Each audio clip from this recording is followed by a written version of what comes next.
Molly collapsed. Really? Is she okay? I don't know. The teacher at school said she just passed out during swim class. My daughter Molly caused hyperventilation during swimming class at school and was taken to the hospital. When I arrived at the hospital, Molly was sleeping peacefully. Seeing her sleeping face, I heaved a sigh of relief. Sarah, how's Molly? Is she okay? My husband John also rushed over after hearing the news. She's just sleeping calmly now. You can relax, the doctor responded, though his expression was somber for some reason. Doctor, please tell me everything. As I pressed the doctor, almost scolding him, he seemed to make up his mind and ask, How is your daughter's relationship with her grandparents? Why do you ask such a question? I am inquiring about how well your daughter gets along with her grandparents, the doctor asked me again. I was at a loss to answer the unexpected question. Hey, doctor, stop insulting my father and mother any further, John said, shaking with anger. John had veins bulging on his forehead, and I could feel his rage. What's wrong with you? I was surprised by my husband's emotional display, as he usually doesn't show his feelings. Then I will tell you. And then, as a mother, I was struck by the devastating truth that came from the doctor's mouth. My name is Sarah Wilson, a 42-year-old office worker.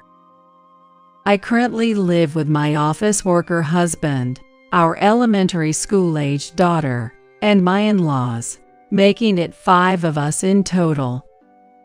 We originally lived separately from my in-laws.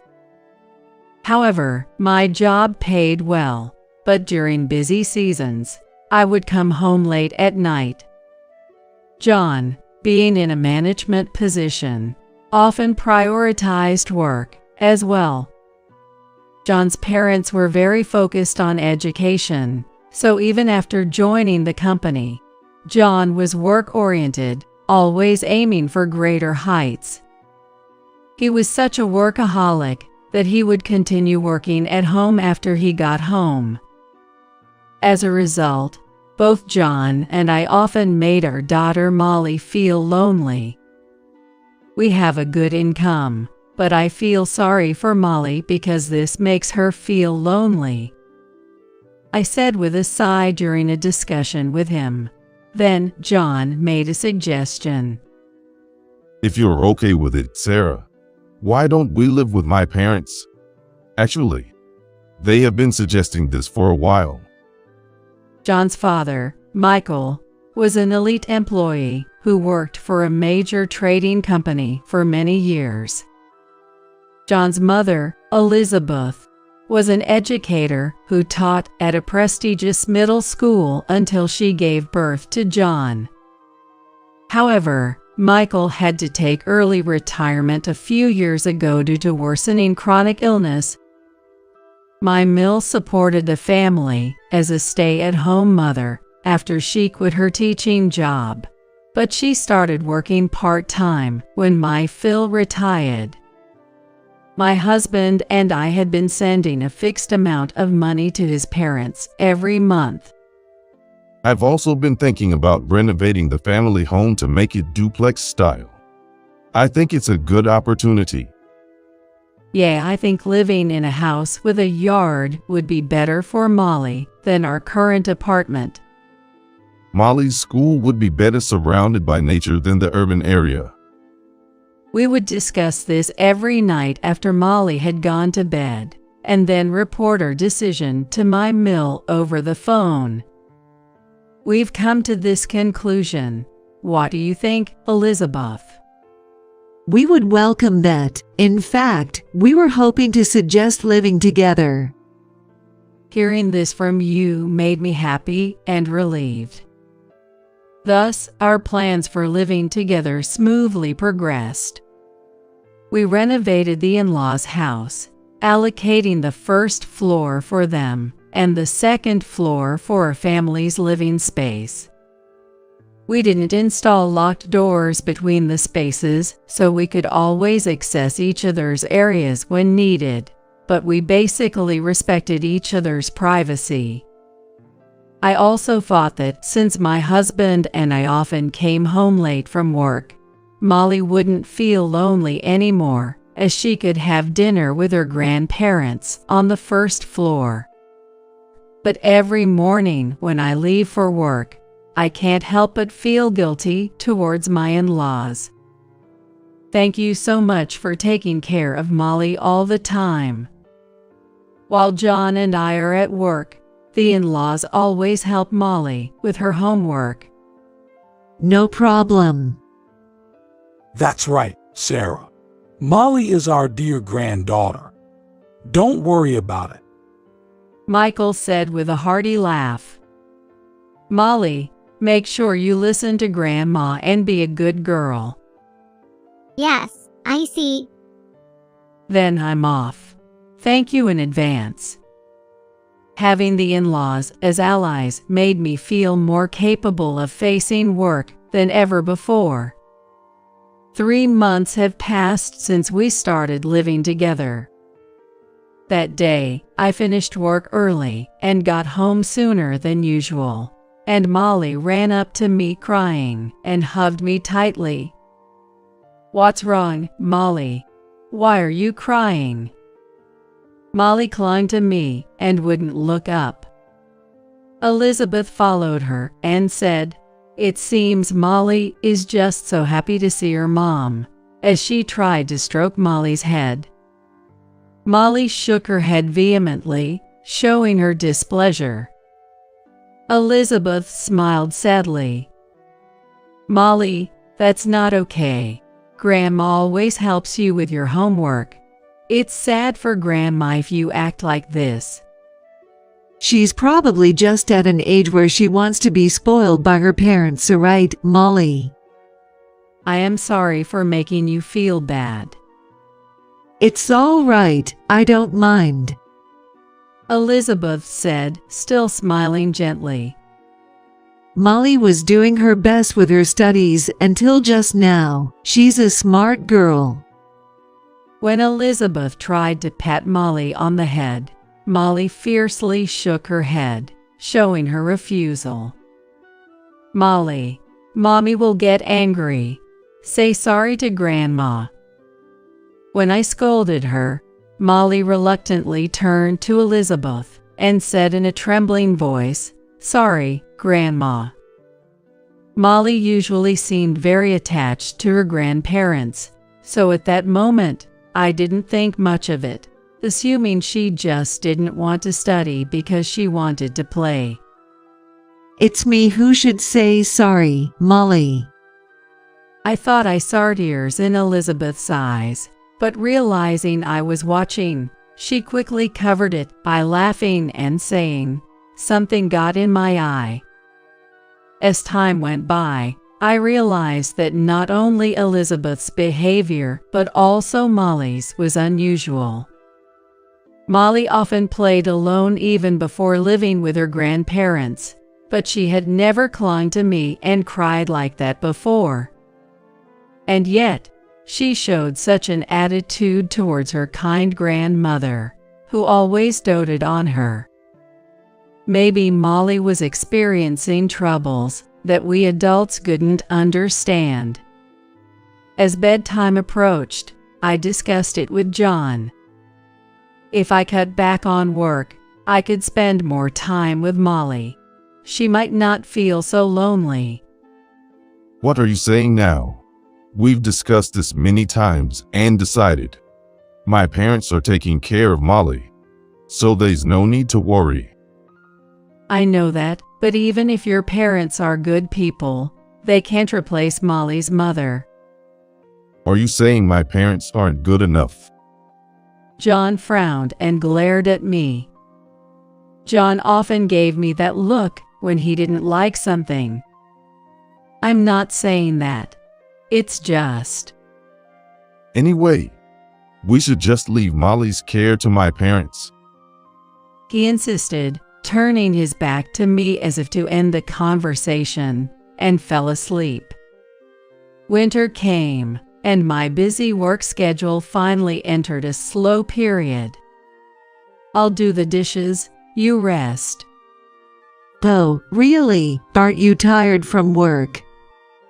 It's relatively slow at work now, so I can do laundry and cleaning on my days off. Is that so? Well, I'll take your word for it and watch TV. I decided to dedicate myself to the household chores, making up for the time I couldn't contribute before. John remained busy with his work as usual. Sarah is really putting in the effort. Well then, leave Molly's shower to me. Are you sure? You must be tired. I responded, thinking he was being considerate due to my bustling around the house. Leave it to me. Parent-child communication is important.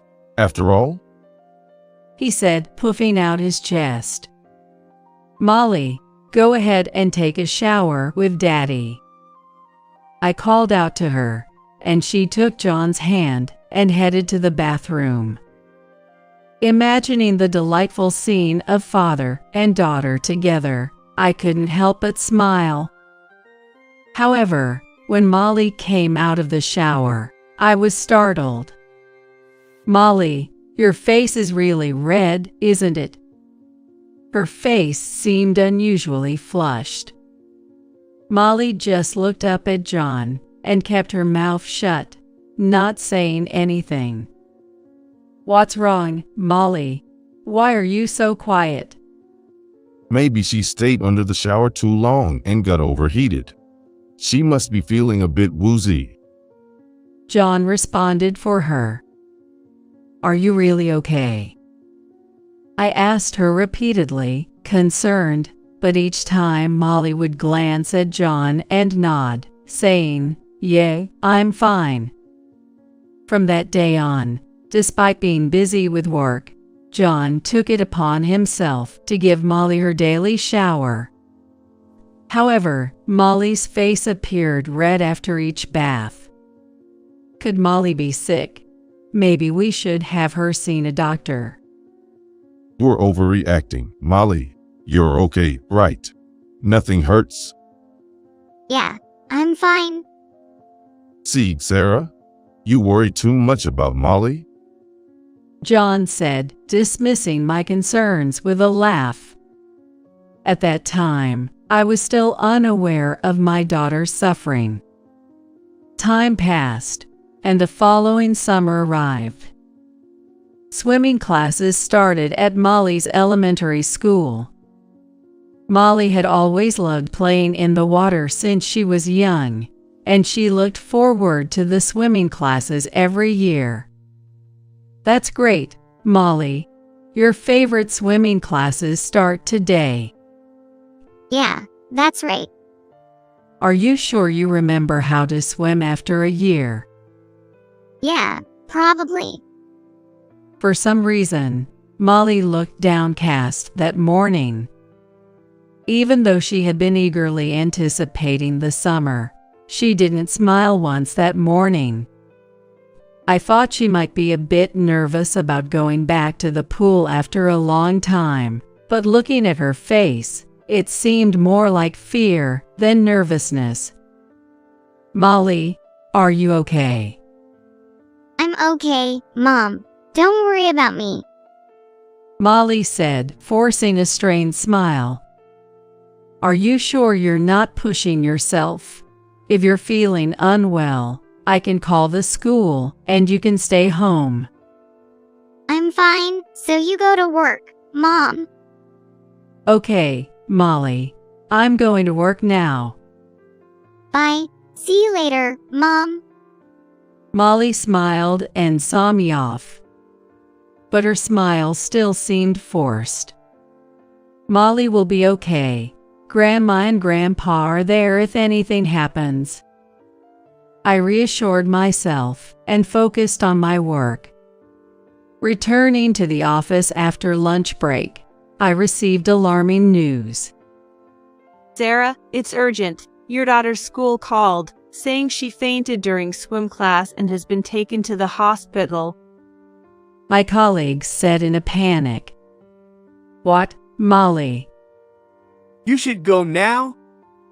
I was so upset that I couldn't move for a moment, but my boss urged me to come back to myself, so I picked up a taxi and hurried to the hospital.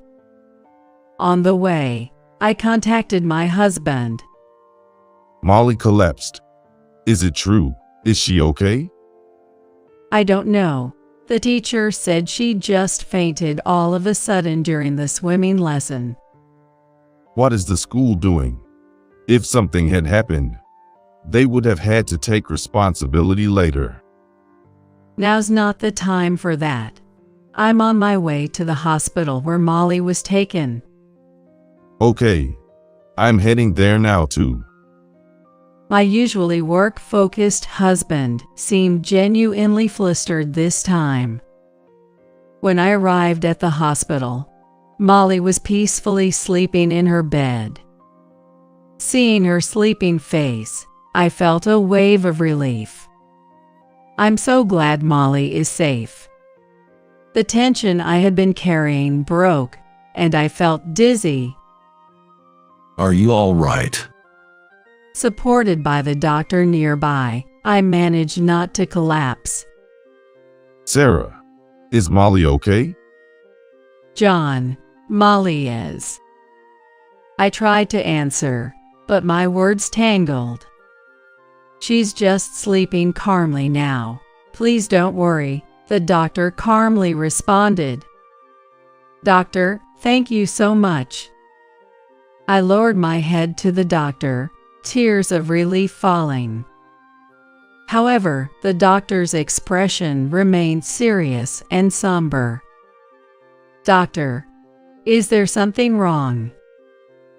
Well, actually. The doctor seemed hesitant to respond. Doctor, please tell me everything. I was seized with fear that perhaps a serious illness had been found in Molly. Well, how is your daughter's relationship with her grandparents on a daily basis? The doctor asked carefully. What do you mean by that? I couldn't immediately grasp the intention behind the doctor's roundabout questioning. I'm asking if your daughter's relationship with her grandparents is going well. Yes, it is. But why are you asking this? I understood the question, but was puzzled as to why the doctor would want to know this. An inexplicable fear was growing in me about what could happen between Molly and her grandparents. As I struggled to respond and fell silent, John behind me said, shaking with anger, "Hey, doctor, what are you trying to say?" I could see the anger rising in him, veins standing out on his forehead. What's wrong with you? Feeling something was seriously off with John, who rarely showed his emotions, I became even more concerned. Stop insulting my parents. I'm not trying to insult them. I just want to confirm the facts. I tried to clarify. John, becoming furious, seemed ready to confront the doctor physically, but the doctor remained calm and tried to soothe him. My parents care about Molly. Stop making baseless accusations. If you insult my parents further, I will sue you. Calm down a bit. How can I stay calm? My parents are being insulted. Why do you ask such a question? The doctor sighed deeply, as if troubled. Well, I'll tell you. The doctor then recounted the circumstances when Molly was brought to the hospital. When Molly was about to enter the pool for swimming class, she hyperventilated and was brought in by ambulance, which I already knew from the school's explanation. However, the concern arose afterward. When Molly arrived at the hospital, she seemed to be desperately trying to plead something even in her troubled breathing. As the doctor was attending to her, he leaned in to listen to her murmurs and heard her repeatedly apologizing, saying, "Sorry, Grandma. Sorry, Grandpa," as if she was in a daze. The fact that she repeatedly apologized to her grandparents in such a distressing situation suggests that there must have been a significant experience. What exactly happened between your daughter and her grandparents? This question took me by surprise, as it was completely unexpected. "Doctor, I don't understand what you're talking about," I said, but my gaze shifted from the doctor to my husband, who seemed even more agitated. What's with that, love? You know something, don't you?" I confronted him, sensing his strange behavior indicated he was hiding something. I don't know anything. This doctor is talking nonsense. It's impossible that my parents would do something terrible to Molly. John, who had been angry, suddenly started laughing, as if trying to cover up something that shouldn't be revealed. What I've mentioned is not nonsense. I'm merely stating the facts. Furthermore, I have not said that your parents have done something terrible to your daughter. I understand now. In that case, I will be clear. I suspect that her grandparents may have been causing her distress on a regular basis. Therefore, we have already contacted Child Protective Services. You can't just do whatever you want. In cases of suspicion, it is my duty as a doctor to promptly contact the relevant authorities. The doctor argued back. Perhaps our loud conversation woke Molly, as she opened her eyes. Mom, "Molly, you're awake. Thank goodness." I rushed to her and hugged her tightly as she sat up. "You can take her home today," the doctor said, to which John responded, "Of course. How can we leave her with such a reckless doctor? Let's go, Molly." He then grabbed our daughter's hand, trying to make her walk forcefully. "Don't touch her." Instinctively, I pulled Molly's hand away from John, before even thinking. Tension filled the air between John and me, but my concern was more for Molly's well-being. In the taxi ride home, John continued to rant. "That doctor is all lies. He just wants to make my parents look bad." I couldn't take John's words seriously and remained silent. What? You doubt my parents too? "It's not that, but..." Molly, have you been abused by Grandma and Grandpa? yeah, no, I haven't. See, Molly says she hasn't been mistreated. That doctor was just spouting nonsense. Molly's response seemed forced, clearly under the pressure of John's dominating demeanor. Seeing Molly's frightened expression, I speculated about what could have happened between her and her grandparents. Something horrendously frightening must have occurred to Molly, something she felt she couldn't even tell me about. The fact that the doctor felt the need to contact Child Protective Services indicated a serious concern. But when I questioned my in-laws about it, I knew that if they said they didn't know, that would be the end of it. There is no evidence that they were harassing my daughter. Hey, are you even listening? John's voice snapped me back to reality. "Sorry, did you say something?" I've told you before. Don't let anyone from Child Protective Services inside if they come asking around. Why?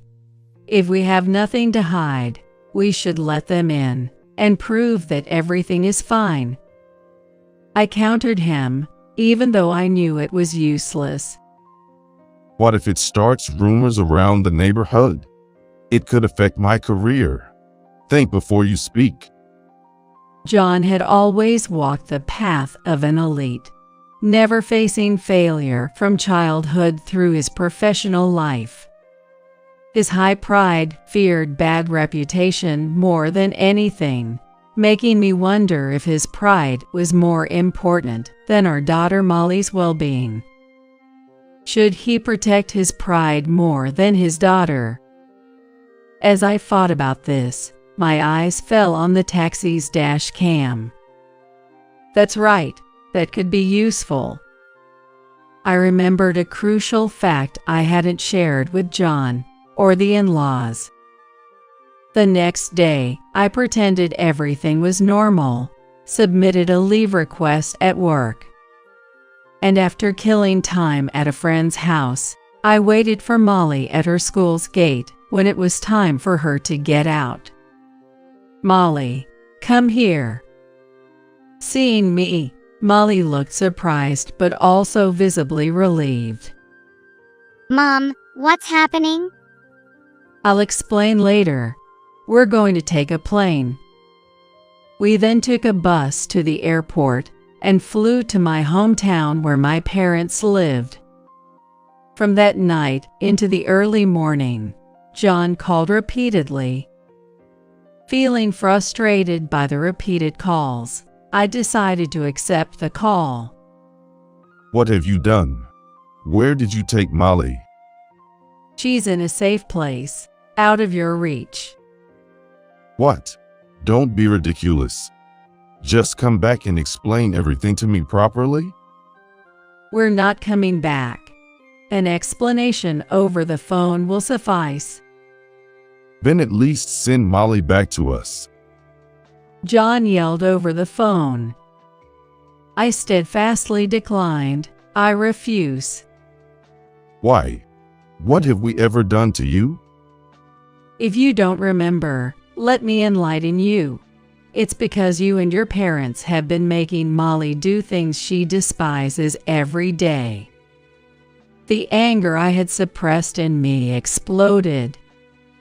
I explained the process of getting here to John step by step.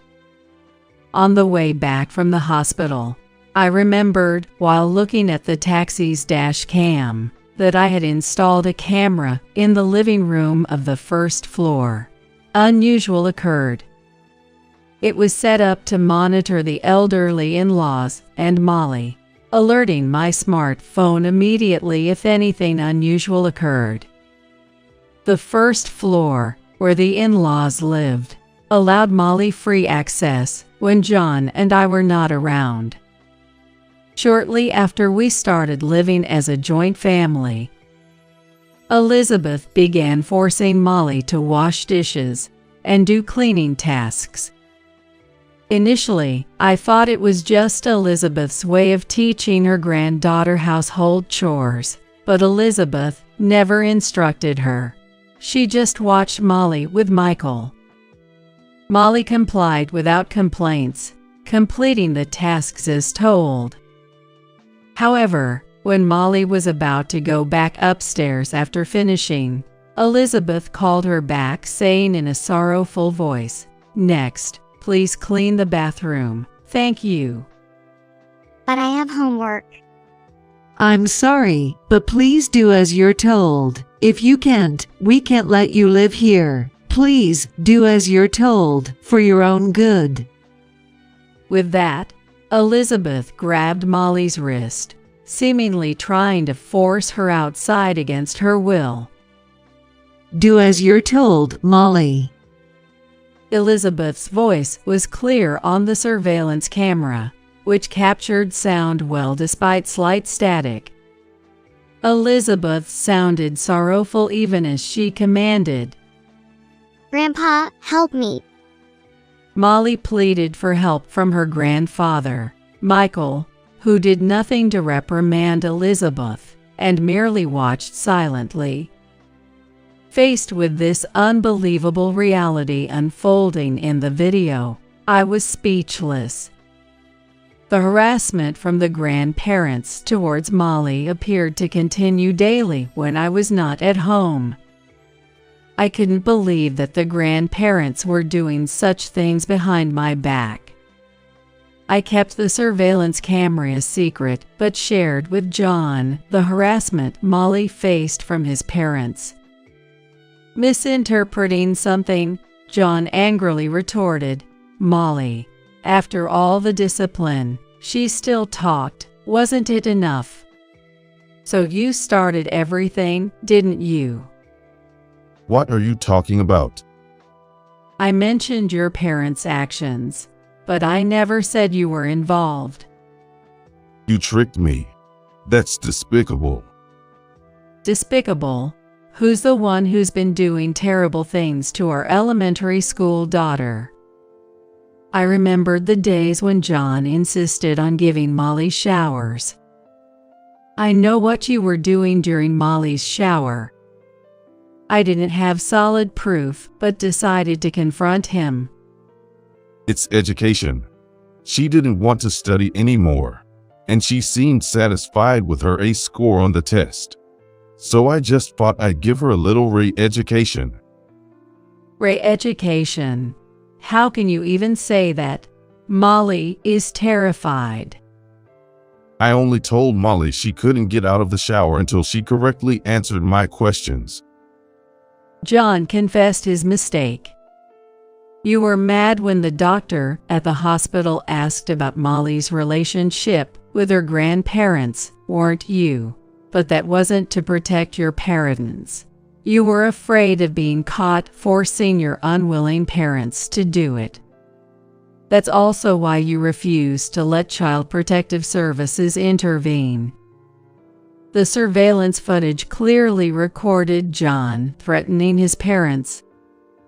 The in-laws weren't willingly making Molly do things she disliked. Molly's face was always reddened because John wouldn't let her out of the shower for a long time.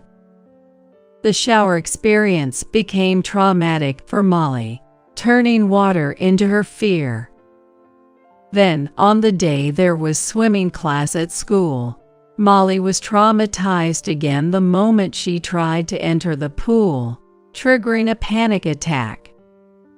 It's your fault she can no longer enjoy the pool she loves. So what? You don't understand my feelings. I don't want to know about it.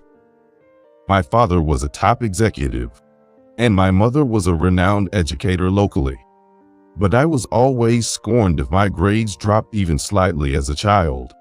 I don't want to feel that miserable ever again. That's why I was strict with Molly, to spare her from going through what I did. That's what I believed parental discipline was. With those words, John began to laugh with a sinister tone. I felt victorious inside when my father had to retire due to his chronic illness and came to me for financial help. I turned the tables on them. I told my parents I'd support them financially, but in return, they had to discipline Molly strictly. That was the condition under which I agreed to live with them. I was horrified to find out John's twisted true feelings. I recorded this phone call. And that's not all. The surveillance camera has also recorded how you threatened your parents, both their actions and voices. I will use this evidence to protect her. You are finished. Hey, wait a minute. We can talk this through. John was panicking at the end, but I had nothing more to say and hung up the phone, then blocked his number. I went to the police and child services with footage from the surveillance camera, the recording of the call, and the medical report I got from the hospital. This is terrible. The video and the audio are clear evidence. The responding police officer promised to deal with the incident immediately. Later, I was shocked by the new facts that I learned from Molly. When I asked her why she didn't confide in me sooner, Molly, in tears, said, Because Dad threatened that if I didn't do it right, he would put busy Mom through the same ordeal. I don't want Mom to get hurt. John, her biological father, had been threatening her all this time. And to protect me, she had been keeping her fear and anxiety to herself, even though she was just a child. She was trying to protect me, her mother, even though she should have been the hardest. I hadn't noticed the pain my daughter was going through. Am I even a mother? Ashamed of myself, I hugged my sobbing daughter tightly. I'm sorry, Molly. It was all my fault. It's not your fault, Mom. Because you saved me. Feeling her warmth, I couldn't stop my tears. Of course, I'm on your side, Molly. No matter what happens, I won't leave you alone. I love you so much, and I will always protect you. I vowed in my heart never to let her experience sadness again. Ultimately, the medical report and the recorded phone calls were decisive, and John was arrested for criminal injury. However, the in-laws were granted extenuating circumstances. Some time passed after that incident. The gaunt faces of my in-laws, Michael and Elizabeth, showed up at my parents' house. I'm so sorry, Sarah and Molly. It's too late for us to apologize now, but We are truly sorry. We knew it was wrong, but we just couldn't refuse his demands. We are such terrible grandparents. Please lift your heads, Michael, Elizabeth. From the videos, it's clear you were coerced by John into mistreating Molly. To be honest, I felt like blaming my in-laws. But blaming them wouldn't change anything. Michael apologized deeply, perhaps because he understood my feelings. He had a chronic illness that should have hurt his legs, but he stood upright with his face contorted.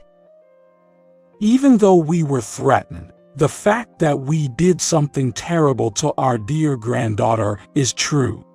We don't expect forgiveness, but we just wanted to apologize to Sarah and Molly. Maybe, in the end, we just wanted to ease our own feelings. Molly ran over and gently patted the backs of Michael and Elizabeth. Grandpa and Grandma, I'm not mad at you. Thank you for teaching my homework. Molly's words broke them down, and they didn't look up. It seems to say that they have no right to show their faces to their granddaughter. Molly told them they could come to see her any time, but after that, my in-laws never appeared before us again. 5 years have passed since then, and Molly has become a middle school student. Currently, Molly and I now live with my parents. I explained the situation to my company, and they allowed me to switch to primarily remote work. Although the local police are ready to respond if John shows up, I still can't shake off my anxiety. I've attended security seminars and bought security gadgets to strengthen the security at home.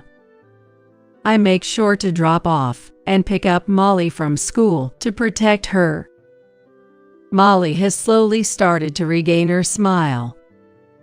Recently, she began helping my father with the gardening he started as a hobby after retirement.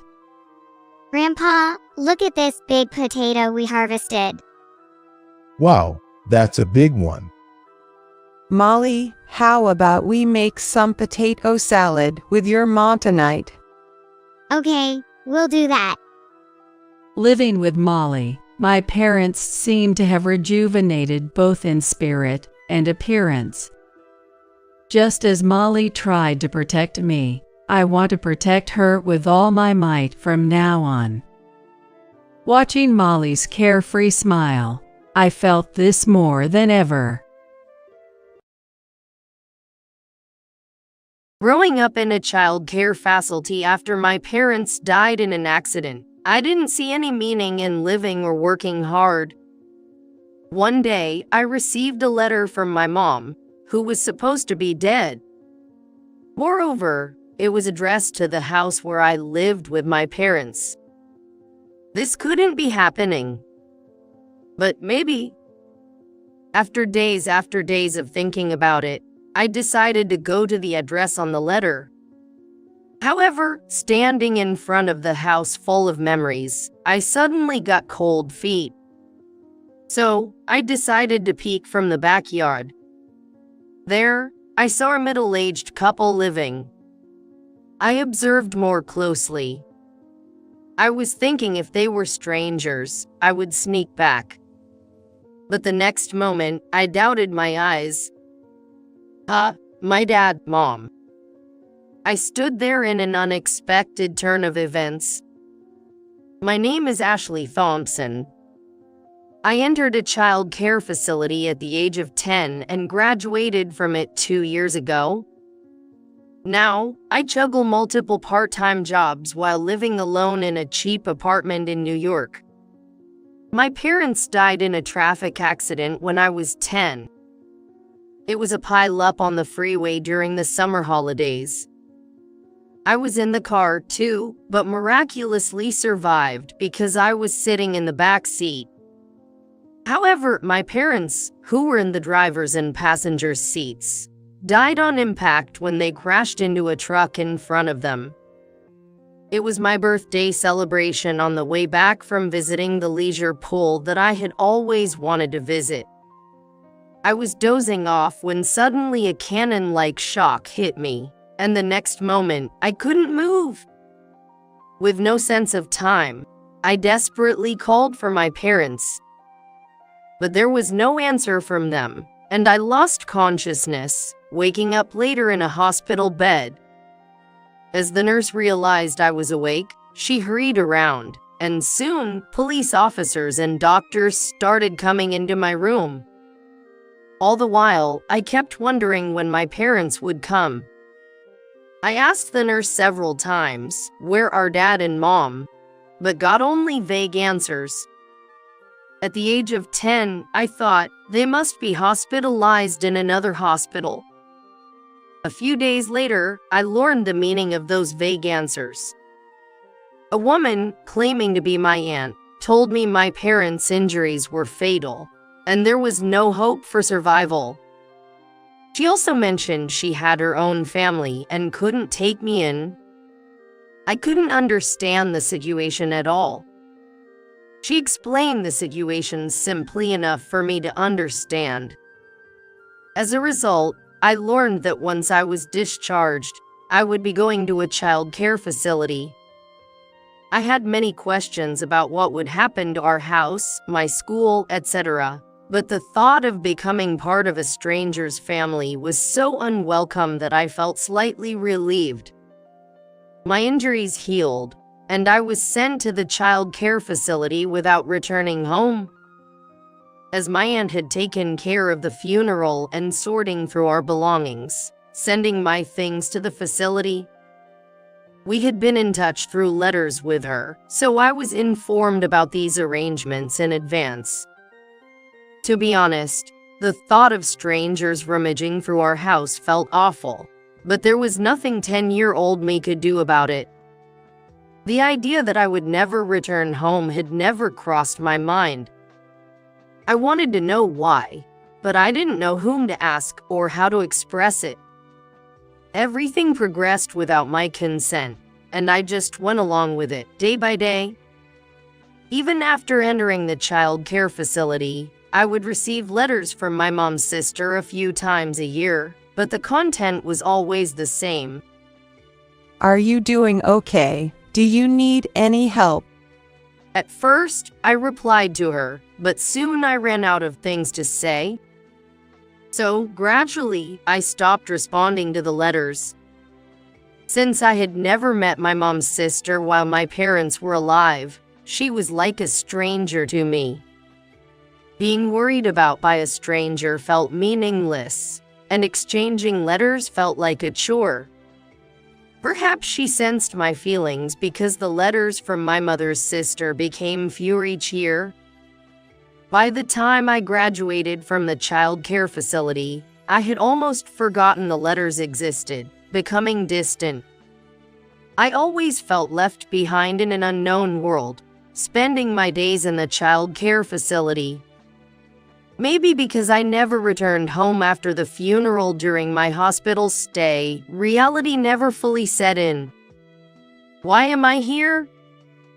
A sense of alienation always followed me. As I grew older, this alienation turned into loneliness within me. I have nothing left. There's no point in trying if there's nothing. That's how I came to despise everything and lost my motivation. So, after graduating high school and leaving the facility to get a job, I couldn't fit in with the gap between me and others or the workplace atmosphere, and I quit the job soon after. I became a part-time worker, but I never felt at home in any job, and they never lasted long. I've been unemployed for a long time, and my savings run out pretty quickly. I was barely scraping by with day jobs, living on the edge every day. Is there really a point in living through such loneliness? Wouldn't it be easier to just leave my apartment and live on the streets? I thought about it many times, but always stopped myself at the last moment. My parents would surely be sad if they knew I was living on the streets. Even though I knew I could never see them again, I didn't want to do anything that would make them sad. On a particularly exhausting day, I received a call from the child care facility saying there was a letter for me. Perhaps because of the guilt from quitting my job shortly after starting, I tried to avoid any contact with the child care facility.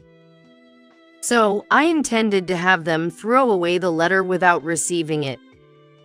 However, as soon as I heard the sender of the letter, I was shocked as if I had been hit on the head with a hammer. The sender of the letter was my mom, who was supposed to have died in an accident when I was 10 years old. I immediately went to the child care facility to get the letter. From the moment I received the call, my mind was in chaos. My parents were supposed to have died in an accident when I was 10. That was an unchangeable fact. So, miracles don't happen, and the letter must surely be some mistake. I tried hard not to escape from reality, calming myself down. Yet, against my feelings, the impossible hope that the accident death was a mistake kept emerging in my mind. If my mom was alive, why did she leave me in the facility for so many years? What would sending a letter now change? As I was shaken by the train to the child care facility, I continued to ponder many things. However, I couldn't find a satisfying answer or sort out my feelings until the end. Instead, my mind became a mess of confusion, joy, doubt, anger, and sadness, and I felt like I could cry at any moment. When I arrived at the child care facility after more than an hour, my head was blank from overthinking. Let's just see the thing first and then think, I muttered to myself before entering the facility. Receiving the letter in the office, I stared intensely at the handwriting on the envelope. It was unmistakably my deceased mom's handwriting, and the sender was indeed my mom. Hesitantly opening the envelope, inside were 3 letters with illustrations of a character I liked when I was 10. At the beginning of the first letter, it read, "To Ashley, now 20 years old." Just looking at the letters, filled with my mom's soft and slightly quirky handwriting, made my chest tight and tears come to my eyes. The letter, filled with memories from my birth until I turned 10, and imaginations of how I would grow and spend the next 10 years, was just like my mother herself. I looked up at the ceiling several times to avoid wetting the letter with my tears. Still, I couldn't stop the tears from flowing, leaving stains in several places. After finishing the letter, I thanked the staff at the facility and quickly left the place because my mind was still confused and I wasn't ready to talk to anyone. Riding back on the train, I read the letter over and over, feeling as if I could grasp something by doing so. As a result, I concluded that the letter must have been written before the accident. My mom wrote this for my 10th birthday. The age of 10 was probably a big break for my mom. Probably, my mom wrote this letter as a commemoration of me turning 10 and filled it with hopes and thoughts for my future 10 years later. The question was, who sent it? The first person that came to mind was my mom's sister. However, it had been years since we became estranged, and I couldn't understand the reason for her to send a letter in my mom's name. Besides, the return address was the house where I lived when I was 10. If it were indeed my mom's sister, she would have used her name and her own address. Since we are so estranged from each other that I have forgotten, she won't remember me. I couldn't think of anyone else who might be behind this. The image of my mom in the letter filled me with happiness and confusion. What was the right way to feel? What should I do after reading this? No matter how much I thought, I couldn't find an answer. Tired of thinking, I decided to put the letter away in a drawer as if nothing happened, and return to my usual daily life. However, as days passed, I couldn't stop thinking about the letter. I thought about throwing it away, but every time I saw my mom's handwriting on the envelope, I knew I couldn't do it. So, I decided to go meet the sender of the letter. Having nothing in the first place, I had nothing more to lose. Plus, maybe I could ask the sender for help with my life. I might have consciously been expecting something from the sender to change my current life. As I took the train towards the familiar address, I gazed out at the streets, completely different from my memories. Places that were once just vacant lands and forests were now filled with a big shopping center and many houses. The station I got off at had a completed bus terminal and even a stylish cafe. This too is a world unknown to me, I thought as I trudged towards the address in the letter. However, a few minutes later, as I turned a corner, the scene that unfolded before me took my breath away. It was a residential area almost unchanged from my memories, from 10 years ago. That scenery instantly pulled me back from a colorless, blurry world into the vivid world of 10 years ago. This was undoubtedly the town where I lived. And ahead, there was our family's house. Before I knew it, I found myself running towards the house. I was filled with a strange sense of reassurance, like a school child returning home or a child who had been lost for a long time. At the end of my frantic run, there was my beloved home, just as it was in my memories. The letter had indeed been sent from my home. But when I come to the front of the house, I didn't have the courage to press the doorbell. The fear of the unknown outweighed my desire to uncover the truth, keeping my feet planted. After pondering what to do, I decided to observe a little more and went around to the backyard. I looked softly into the garden, somewhat uncomfortable with the thieving behavior. Peeking into the garden, I saw a middle-aged couple preparing for sunbathing on the balcony, The man seemed to be in a wheelchair. To check if they were acquaintances, I continued to observe. As I heard their calm voices, their faces turned briefly in my direction. The moment I saw their faces, I inadvertently exclaimed, "Ah, Dad, Mom, this can't be real." I stood frozen in shock, and then the man in the wheelchair noticed me. Are you Ashley? Is that Ashley? He muttered my name, then suddenly started crying out loud. Meanwhile, I was so overwhelmed by the shocking turn of events that I couldn't move. The next moment, a woman who had been inside the house sensed something was wrong and rushed out to the balcony. She ran straight to the wheelchair and spoke to the man. Through his sobs, he pointed at me and said something to her. The woman looked at me intently, then suddenly smiled and said, "You're Ashley, aren't you? We have something we'd like to talk to you about. Could you please come in?" She invited me into the house. Although I was still trying to grasp the situation, I had many questions of my own. I nodded silently and was led through the front door into the living room. The woman introduced herself as Patricia, and the man in the wheelchair was indeed my dad, Stephen. They were married and now lived in the house as a couple.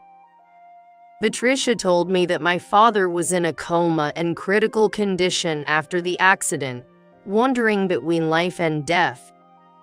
I was supposed to have been informed about this when I was 10, but I had no memory of it.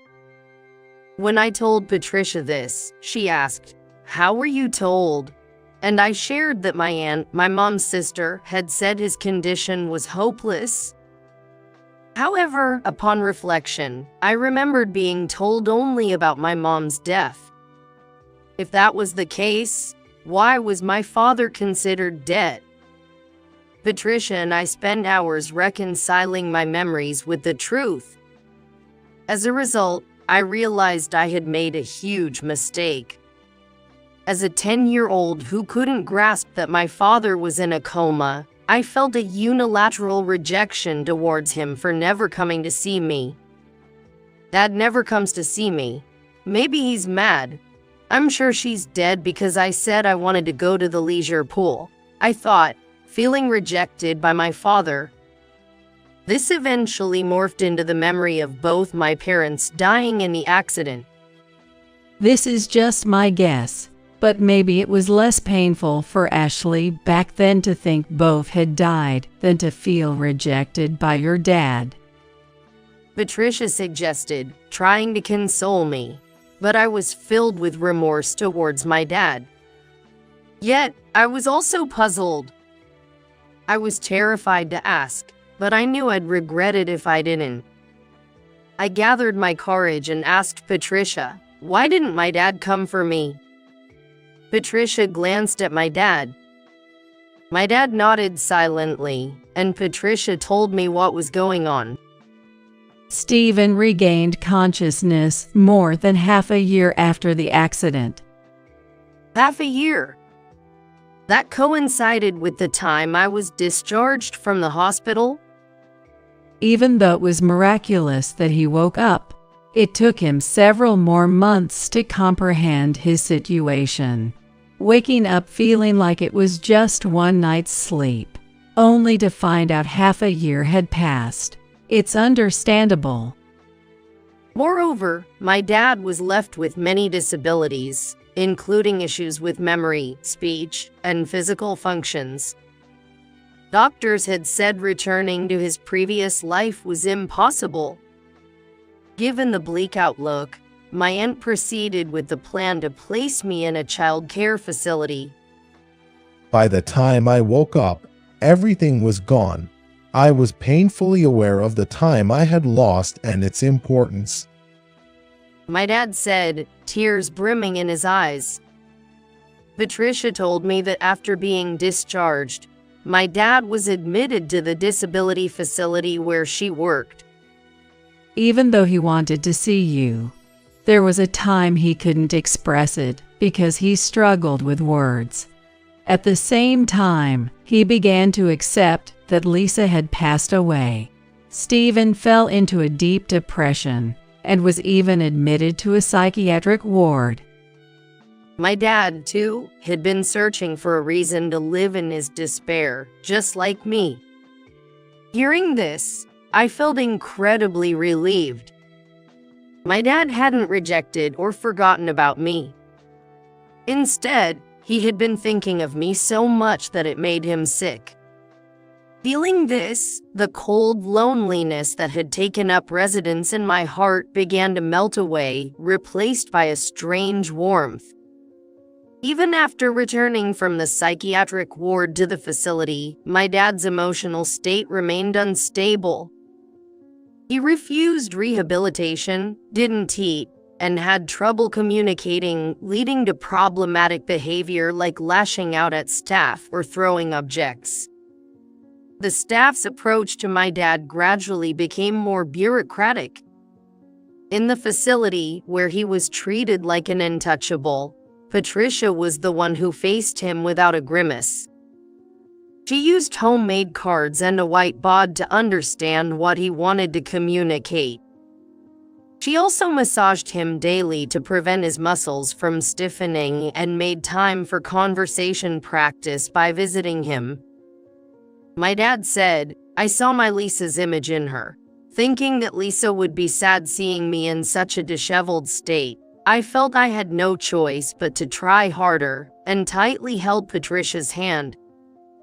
It was evident how important Patricia had become to my dad.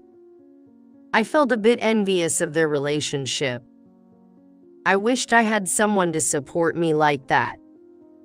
Afterwards, my dad underwent rehabilitation every day like he was reborn, stopping all aggressive behaviors toward the staff. The dad who wouldn't even try to get out of bed at the beginning was now going to the rehab room on his own and voluntarily training. Just hearing about it felt like a miracle. But the real miracle was yet to come. Thanks to his desperate rehab efforts, my dad recovered enough to live a normal life. He was able to leave the disability facility. The doctors were amazed, saying they've never seen someone recover like me. My dad said with a hint of pride. Beside him, Patricia also smiled happily. Her smile, so much like my deceased mom's, wrapped my heart in a strange nostalgia and warmth. Speaking of the letter, I hadn't asked about it yet. I took out my mom's letter from my bag and inquired about who sent it. Suddenly, my dad looked down and fell silent. Seeing this, Patricia explained on behalf of my dad. After we got married, while cleaning the room, I accidentally found this letter. Stephen always thought of Ashley but felt he didn't have the right to meet her, avoiding it. I convinced him that we should at least send the letter. With Patricia's explanation, the messy pieces in my head finally came together. It was all a twist of fate. My dad couldn't come to see me due to an accident and disability. I thought my dad was dead. Both of us felt alone, walking through a dimly lit life. Yet, Patricia and the letter left by my mom brought us together. I never forgot about Ashley, but I felt so guilty for not doing anything for so long, fearing that contacting you now would be a bother. I'm truly sorry. My dad said that and apologized to me. Hearing about his struggles and turmoil, I felt no blame towards him. Instead, I realized that he had been thinking of me for a long time, and I was honestly happy.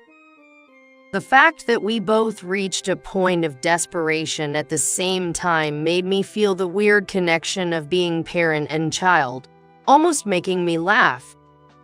Sharing this with Patricia and my dad, both shed tears of laughter. It was the first time I saw such warm tears.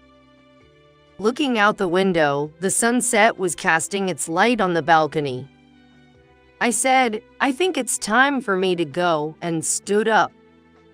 My dad's voice stopped me in a panic. Wait, now that we've finally met, I don't want to leave Ashley alone again. I might not have the right to say this now, but I want us to be a family again. Stay here, Ashley. My dad pleaded, tears different from before streaming down his face. I was touched by how much he cared, yet I couldn't shake the fear of disrupting the happiness he had with Patricia. The two feelings of refusing and wanting to live like this with my dad clash, and I'm stuck. I found myself unable to move. Ashley, if I were your mom, do you think you'd refuse?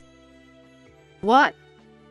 I was taken aback by the sudden question and stared at Patricia. Patricia smiled softly, as if she could see through my lost heart. Her smile, her generous and gentle consideration, was just like my mom's. It felt as if my real mom was encouraging me. And I had the courage to be honest about my feelings. If you're okay with someone like me, please let me be a part of your family. I answered loudly, and my dad lifted his head so quickly, I thought he might tumble out of his wheelchair in his excitement. Seeing him like that, I laughed out loud for the first time in 10 years. I had finally found my way back to a world where I belonged. Since then, 6 months have passed. I'm currently studying hospitality vigorously to fulfill my dream of becoming a flight attendant. Moreover, I plan to take entrance exams for a specialized school next year. Before coming back here, I had no motivation to do anything, let alone think about my dreams or future. However, reuniting with my dad and having the space to think about my future, my mom's letter once again guided me. At the end of that letter, it read, "What are you doing now? Have you become a flight attendant like you dreamed? No matter the future, Mom is always cheering for Ashley." With my kind mom's thoughts in my heart, I decided to push forward towards my dream. And someday, I secretly plan to repay my dad and Patricia with my first paycheck. Grandma, this is Anna. Logan, my grandson, brought a woman named Anna. She was a pale-faced, quiet-looking woman who greeted me with a gentle smile, perhaps out of nervousness. I quickly ushered them into the house. For the meeting, Logan had brought her along, and my daughter-in-law, Rachel, was in a good mood, asking them how they had gotten to know each other. Mom, please serve them some tea quickly. Rachel, who had been in a good mood just minutes before, was now visibly upset. The first thing Logan mentioned to his parents was that Anna was pregnant. I was so shocked that I lost my voice. Rachel showed some displeasure at the fact that the two were having a shotgun wedding. We really want to make this work. We may be immature, but please allow us to marry. The two were earnestly seeking marriage approval from his parents. Being the grandmother, I felt it was unnecessary to comment and watched silently, but I was moved by their attitude. However, Rachel made a blatantly displeased face and waved her hand in front of her own face. Shotgun weddings are so tacky. Just because there's a baby doesn't mean you have to marry. Right, Mom? Suddenly addressed, I let out an "what?" as Rachel turned a sarcastic smile towards me. Well, indeed, just because there's a baby doesn't necessarily mean you have to marry. Logan's face fell for a moment. I expected that reaction. But you two are trying to move forward because of the baby, After all, it's something Logan and Anna decided together. It's not something anyone else can oppose. Rachel, shouldn't we be supporting Logan and Anna? Rachel drained her coffee mug in one gulp. Mom, please prepare some more coffee. She handed me the cup, crossed her arms, and sighed. Well, opposing it is probably pointless anyway. So when exactly are you planning the wedding? Oh, we want to do it soon, considering Anna's condition. I see. So for us, it's like finally taking a break from parenting. Rachel said this thoughtfully, then turned to face me in the kitchen.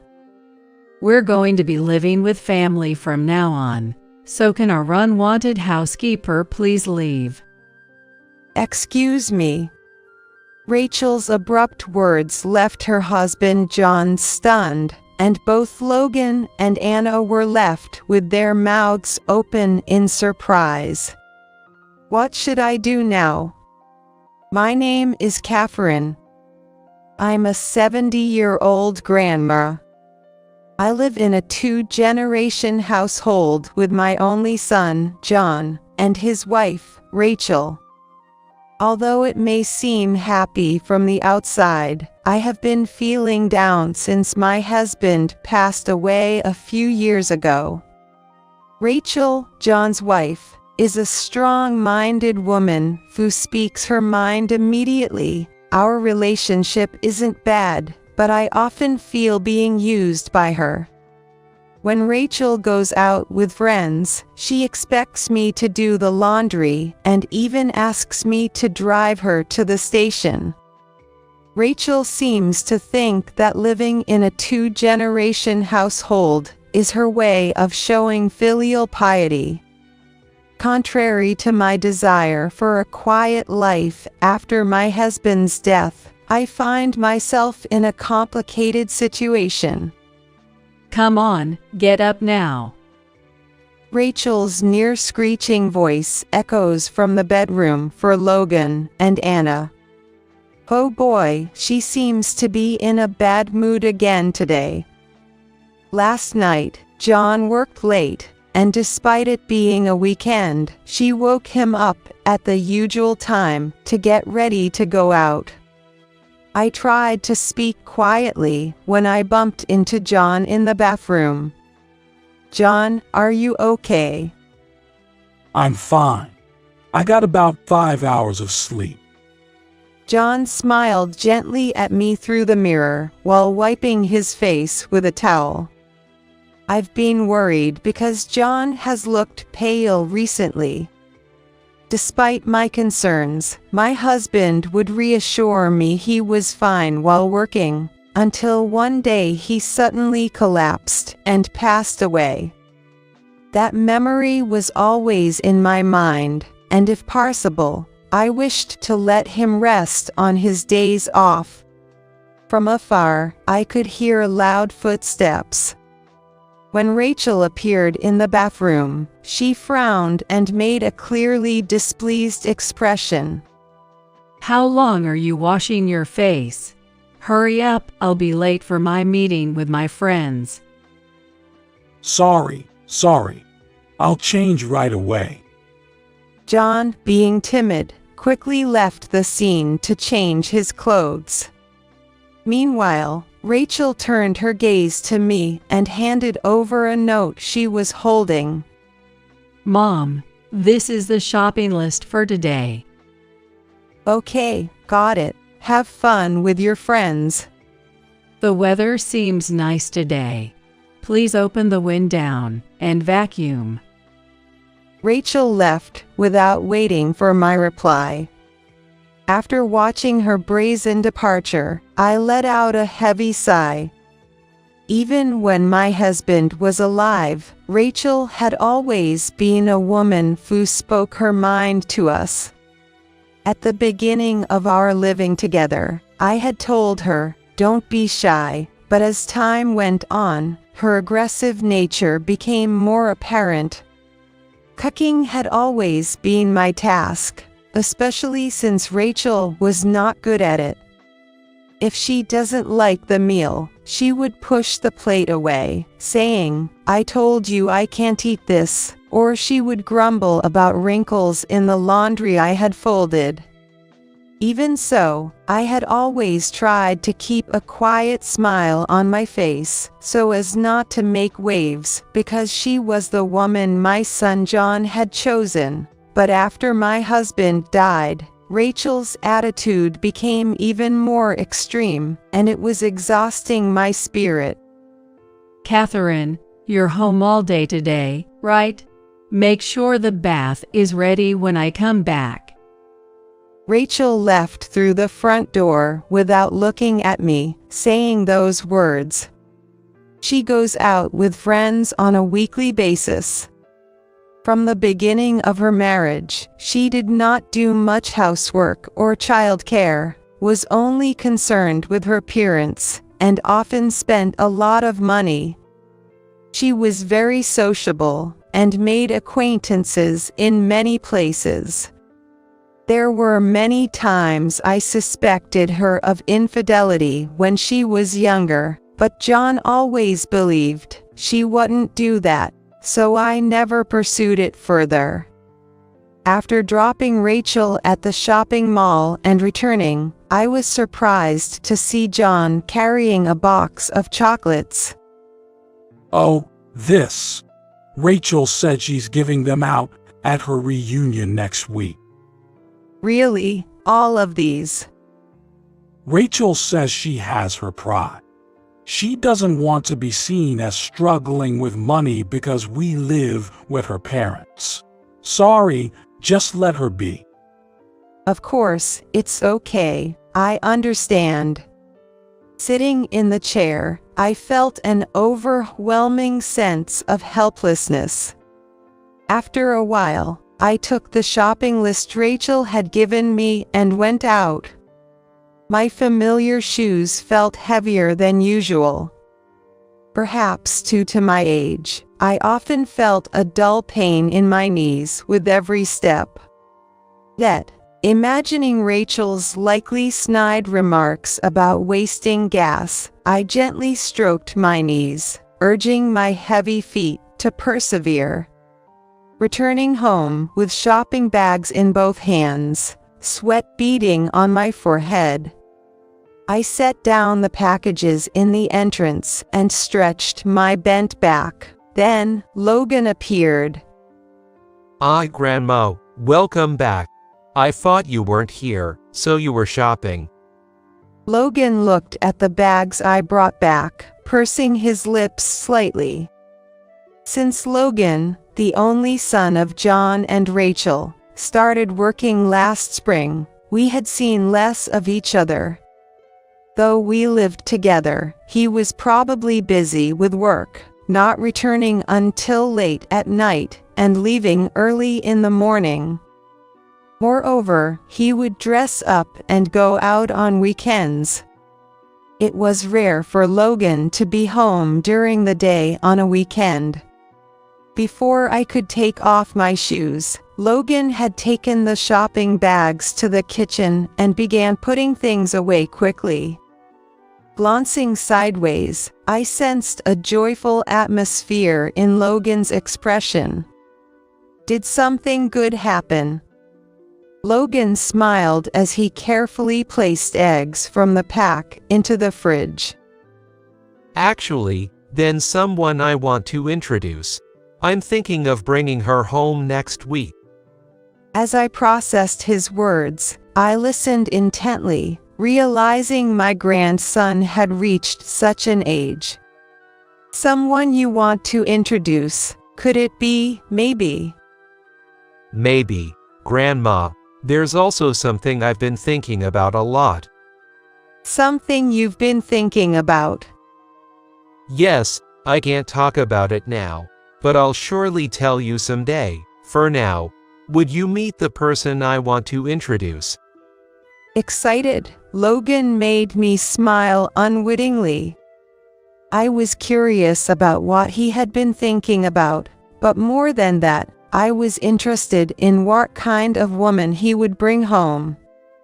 We had lived together since he was little, but Logan had never brought home a girlfriend before. Maybe his absence from home since starting his job was because he was dating, I concluded to myself. For the first time in a while, I forgot the usual unpleasantness and started cleaning while humming lightly. Of course, I had informed Rachel and John about this, but John only muttered about marriage, and Rachel seemed uninterested. On their next day off, Logan brought home the woman he wanted to introduce.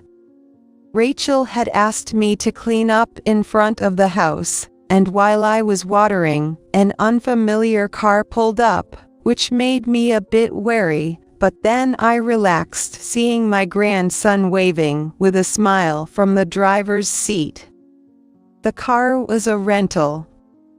Perhaps he had gone to pick her up in a rental car, which made me internally smile, thinking Logan must be quite smitten. Grandma, this is Anna. Seeing the happy face of my grandson introducing the woman beside him, I couldn't help but smile. Anna, Logan brought with him, was a pale-faced, mature-looking woman who smiled quietly and greeted me in a small voice, perhaps nervous. I quickly ushered them into the house. For the introduction, Logan had brought her, and Rachel seemed in a good mood, asking the two how they had become acquainted. At the table set for 4, Rachel and John sat facing Logan and Anna, while I was in the kitchen preparing tea for everyone. Catherine, please serve them tea quickly.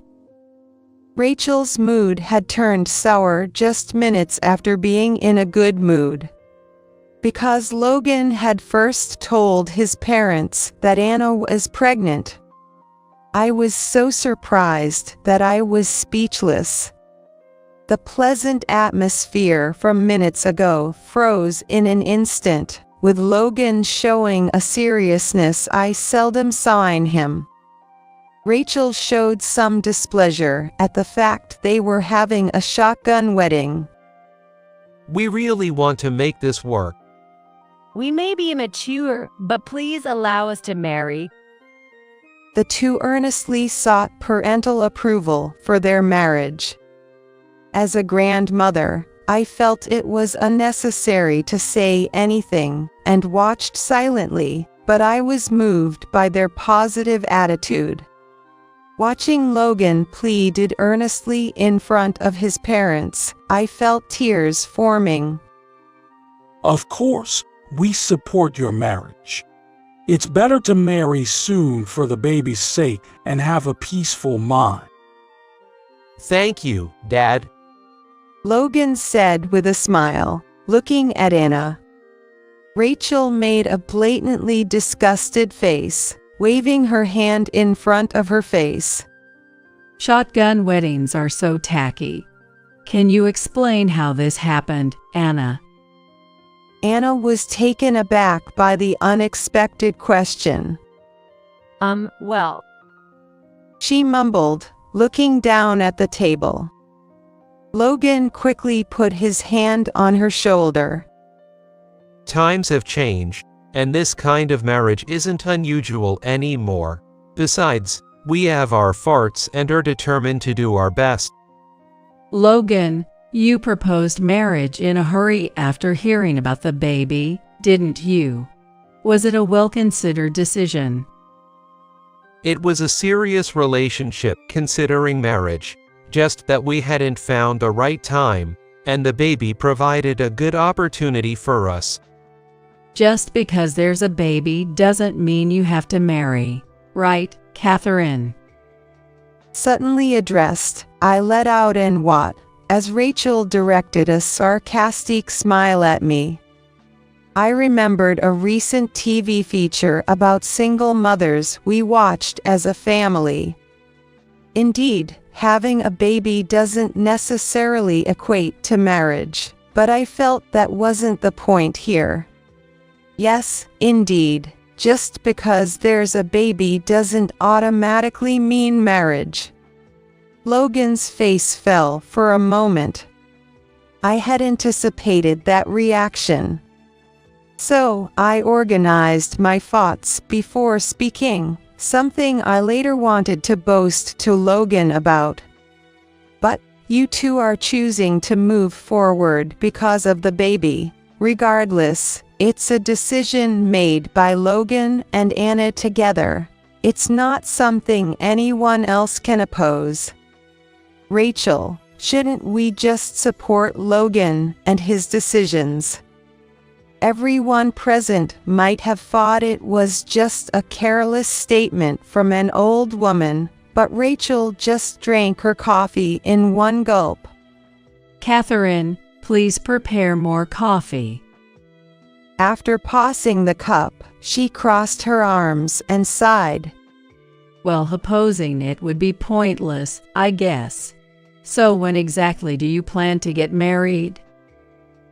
Oh, we want to do it soon, considering Anna's health. I see.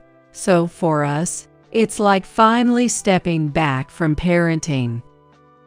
Rachel said this thoughtfully, then turned to face me in the kitchen. We're going to live with family from now on, so can our unwanted housekeeper please leave? Excuse me. Now that my son is getting married, we want to live with just our close family. I was taken aback by Rachel's sudden words, and both Logan and Anna were left with their mouths open in surprise. Once Logan's child is born, they will live here for a while. The baby's night crying might bother you, Catherine. No, I'm fine with it. In fact, I want to help if I can. But I see no advantage in living with someone who's likely to need caregiving soon. You're no longer needed. So, can you leave? I felt heartbroken but managed a brave smile, not wanting to worry Logan and his family.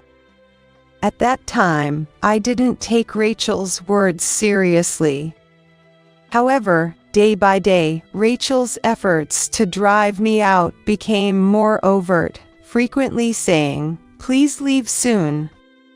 When I talked to John about it, he just looked troubled and remained silent. What shocked me was that Rachel was managing almost all of my late husband's estate, including the house. My husband, a doting father, had left everything to our son, John, meaning I practically owned nothing. And John, being under Rachel's influence, left me stunned, facing the loss of both home and property. What should I do now? I muttered while looking through old albums with my late husband at night. He was always gentle and never angry, just a calm person. I wondered if his nature had allowed Rachel to become so domineering, feeling like the root cause lay with both my late husband and myself. Months passed in this oppressive atmosphere, with Rachel's harassment continuing daily. I couldn't leave, enduring everything silently. One day, while I was showering, the water suddenly turned cold. Worried it was broken, it seemed Rachel had turned off the water heater. Thinking she didn't realize I was bathing, I turned it on again, only for it to be promptly turned off. When I asked her not to turn it off while I was bathing, she yelled, "It's a waste of electricity." Then I resorted to washing with the bath water, but soon, Rachel started draining the tub after her use, forcing me to wash in cold water even in winter. I was distraught and spoke to John, who weakly suggested, "Maybe bathe when Rachel is out." I sighed deeply, dismayed by his timidity. Rachel kept telling me, with a sneering laugh, "You should find an apartment and move out soon." I felt helpless against her words. Amidst these depressing days, a piece of bright news arrived today. Anna had given birth to a healthy baby.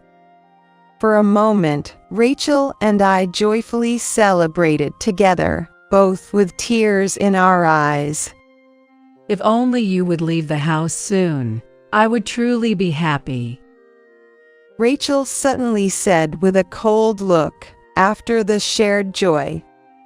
I doubted her character at that moment. Glancing at John, he appeared indifferent, purposely focusing on the newspaper's front page. Due to Rachel's insistence, Logan and his wife stayed in the family home, but Rachel, who had wanted to live together, showed no interest in caring for the baby. I did what I could to help Anna, who, despite being overwhelmed with caring for the baby, always expressed deep gratitude. Thank you so much for everything. Don't worry about it. You're going through the toughest time now. I'll do anything I can to help, just like a grandmother should. Those were my genuine feelings. After a really busy few months, Logan said to me without any premonition, I have something important to discuss. Can't we talk about it here? I responded while cooking dinner, not stopping my hands as they chopped the ingredients, waiting for Logan to continue. I want to talk just with you, Grandma. There's a place I want you to come to this Sunday, without telling Mom and the others. My hand holding the knife paused. Without telling Rachel. As I turned to Logan, he had a subtle, happy expression, reminiscent of the secretive, pleased faces he used to make as a child when planning surprises for me and his late grandfather. Logan had always been close to us. And looking back, maybe Rachel felt that her only son's affection was being taken away by us, which might have been unpleasant for her. Perhaps Logan realized that being with Rachel meant I was too intimidated to speak, and he understood that. I felt touched by his kindness, and my affection for my gentle grandson and his wife grew even more. Next Sunday, Logan, Anna, and the baby took me to a newly built condominium complex, a short 10-minute walk from our house. As we walked, Logan shared that he had purchased the condo before the baby was born, encouraged to live with his family. I was astounded by his decisiveness in buying it without consulting Rachel and the others. Sorry to make you walk, Grandma. I need to keep my legs strong. Besides, this distance is nothing for me, I replied, patting my thin legs. Though I felt pain in my knees even after just a short walk, deciding not to mention it. In a room of a brand new condo, there is a simple piece of furniture and cardboard boxes in the corner of the room. It seems to be the belongings of Anna, who used to live alone. Logan made coffee in the kitchen as if he was accustomed to the place. While Anna put the baby to sleep in another room, Logan, with a solemn look, started, "You know." I felt the ticking of the clock on the wall resonate unusually loud. Won't you live with us? His sudden proposal startled me. I almost dropped the mug I was holding. Logan looked at me earnestly. Thinking it was a joke, I smiled weakly, but Logan's gaze drifted off distantly. I've always hated the way Mom had been treating you since I was a child. Well, your mother is a bit strong-willed. But you're always told to leave the house, and Dad never stands up to her. I can't bear to see you treated so poorly by Mom anymore. I thought you were going to say something else, but that's not necessary. Do you remember when I first said I wanted to introduce Anna? I mentioned something I had been thinking about. I recalled him saying something like that.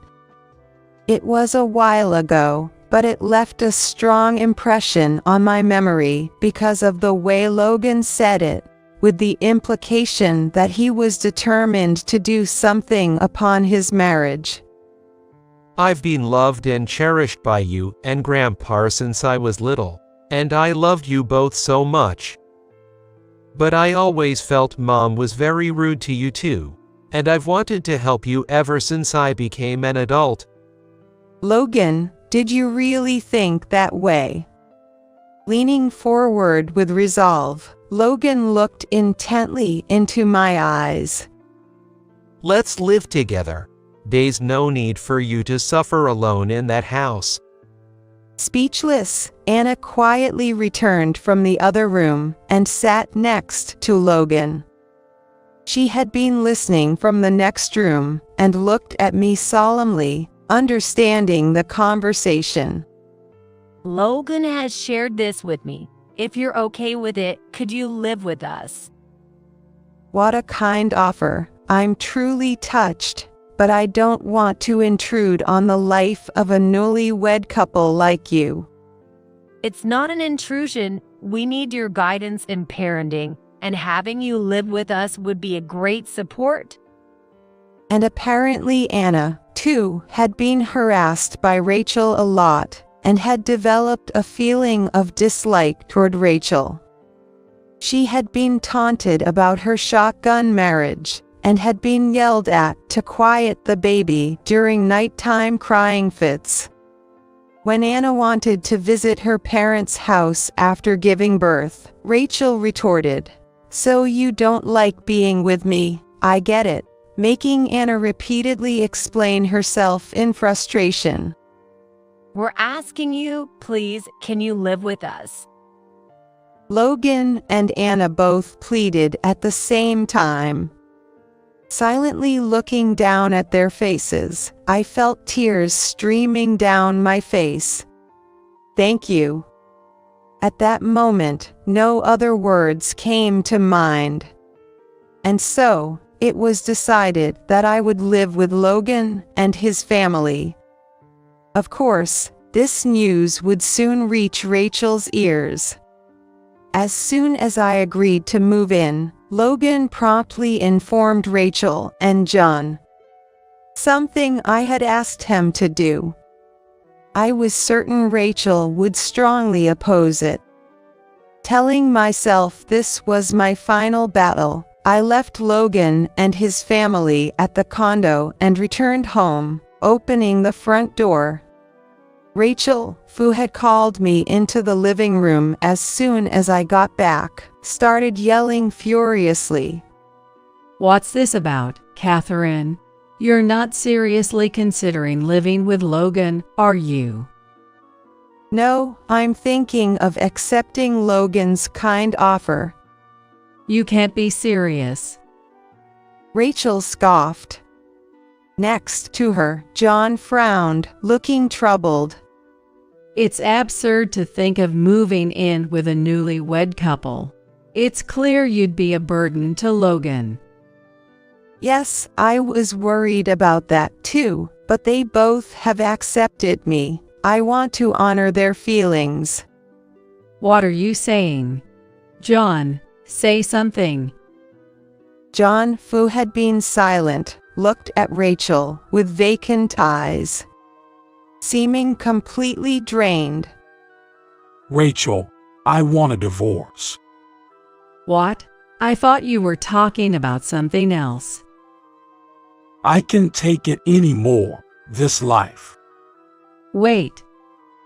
The usually calm John raised his voice, causing Rachel to flinch.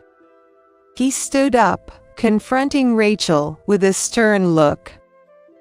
I can't continue with you. Your treatment of me is one thing, but what you've done to Mom is unforgivable.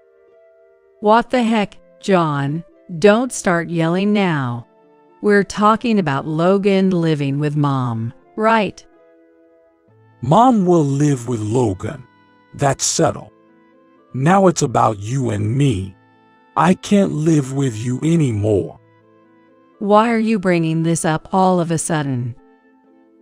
I've tolerated your behavior since Mom had been putting up with it. But if she's moving out to live with Logan, it changes things. It's our issue now.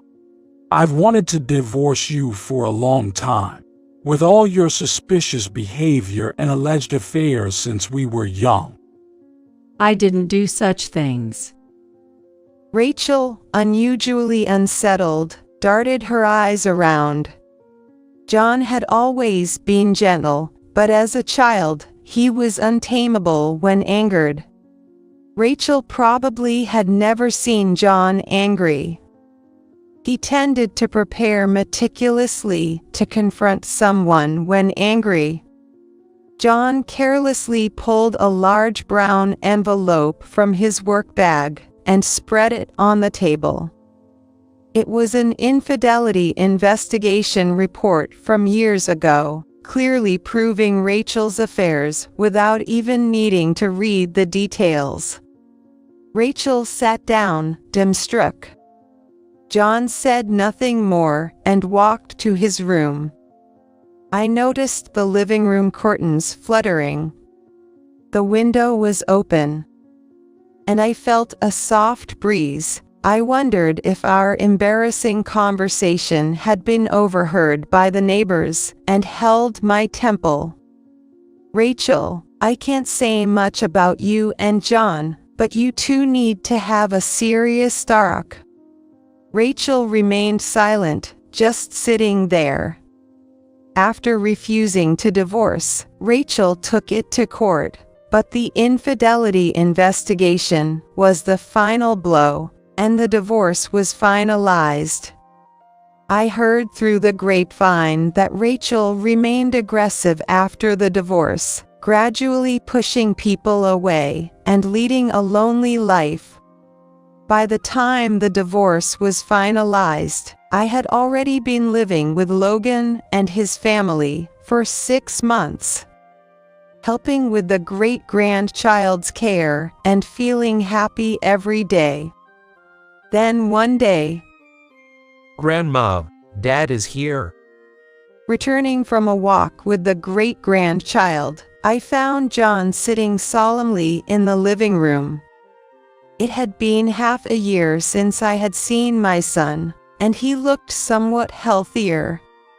After putting the great-grandchild to bed, I smiled at John. Getting more sleep now that you're divorced? Thanks to you, I can sleep for 8 hours. John said this with a brightness I hadn't seen before. I remembered my son always had this innocent smile, even if he had aged and grown a beard, reminding me of his younger days and making me chuckle.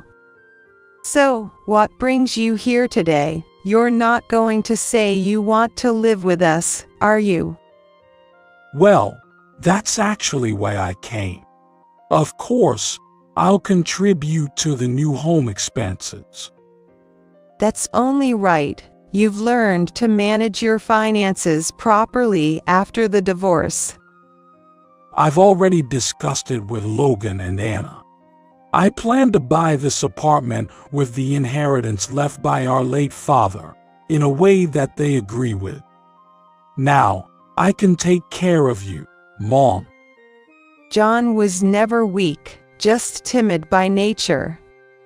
His decision after the divorce was a result of careful consideration about his future. Looking at my son, grandson, Anna, and great-grandchild in turn, I closed my eyes. I saw my late husband's image in the back of my eyes, smiling gently as if to say, "Isn't that nice?" What's nice about it? I went through so much trouble. If you had lived longer, I might have been happier. But then I reconsidered. My current happiness was thanks to Logan and Anna, who had wished for it.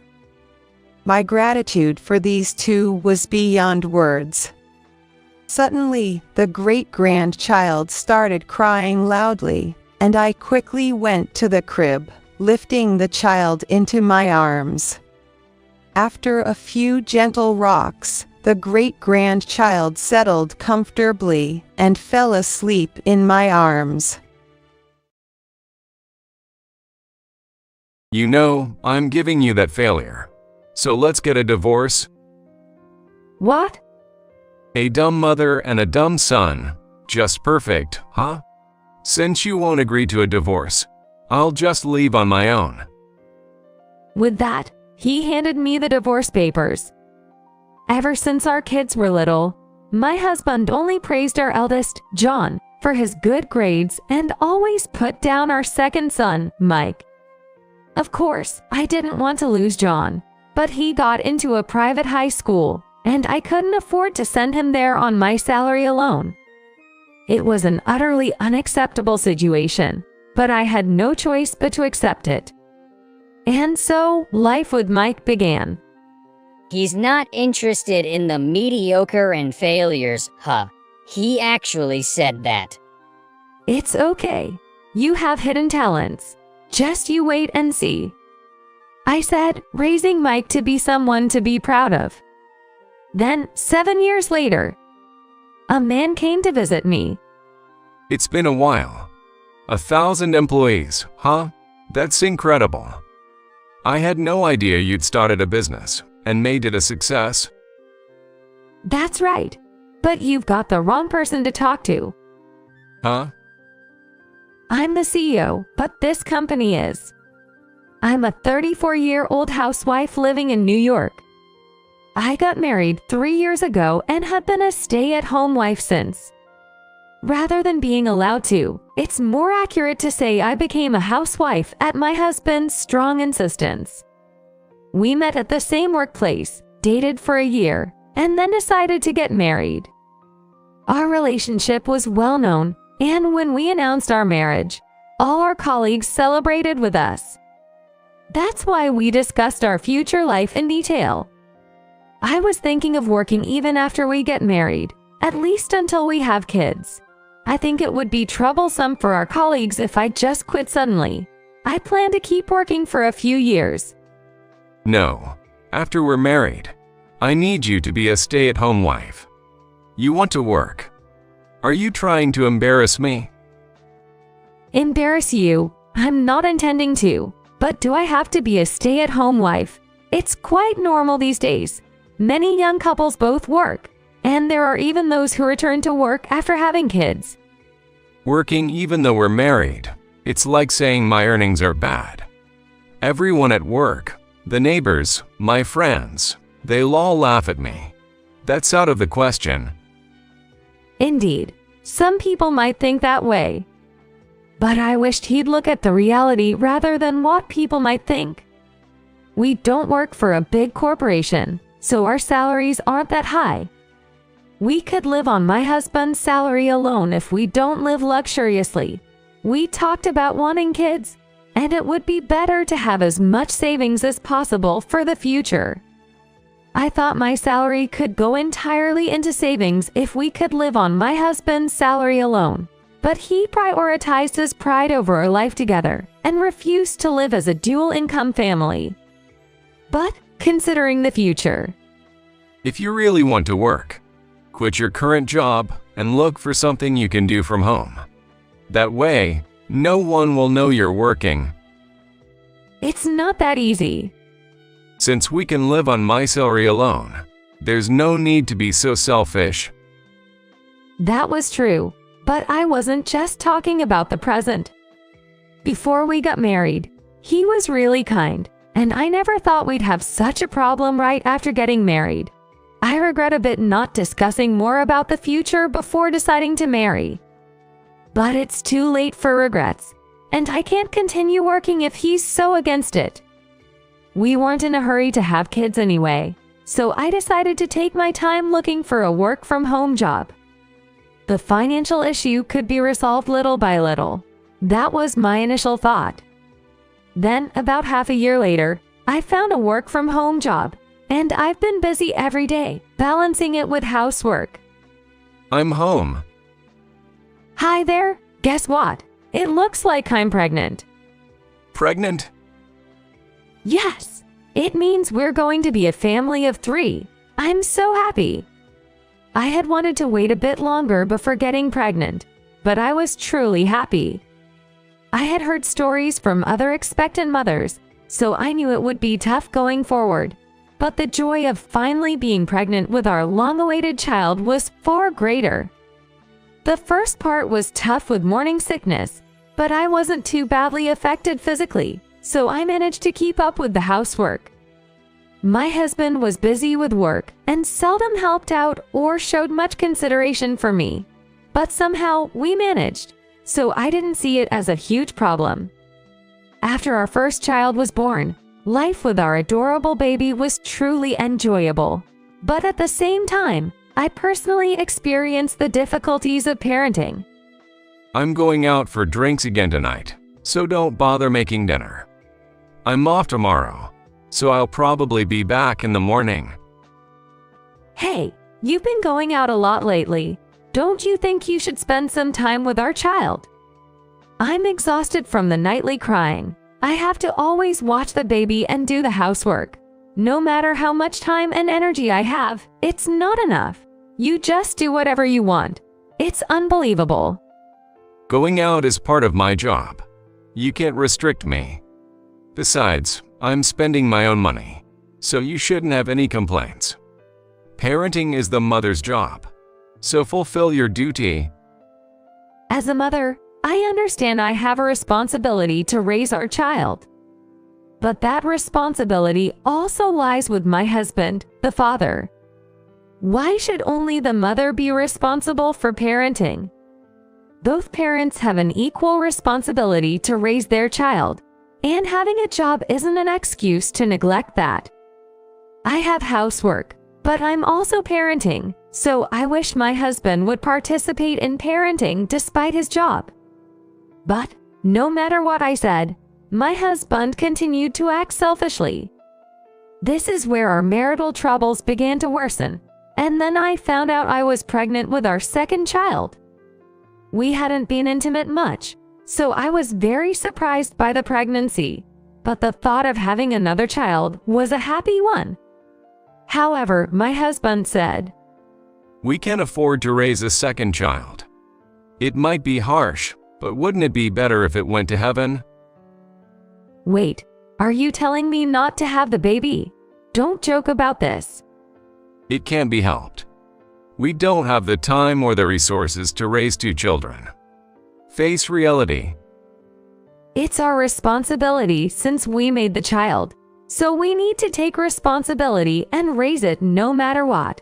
If you cut down on your hobbies, like cars, going out, fishing, and golf, we could easily find the funds to raise a second child.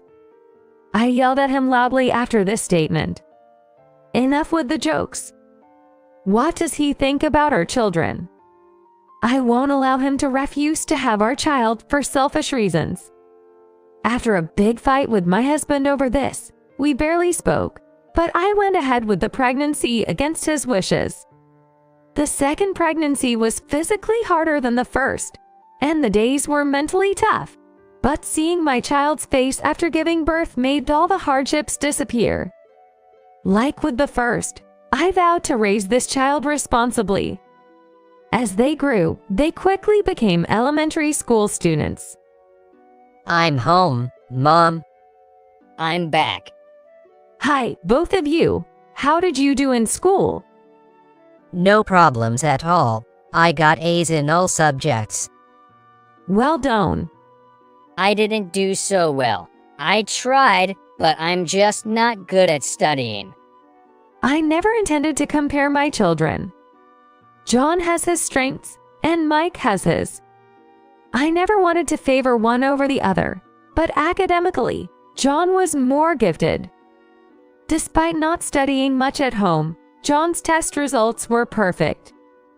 At parent-teacher conferences, I heard nothing but stories of his excellence.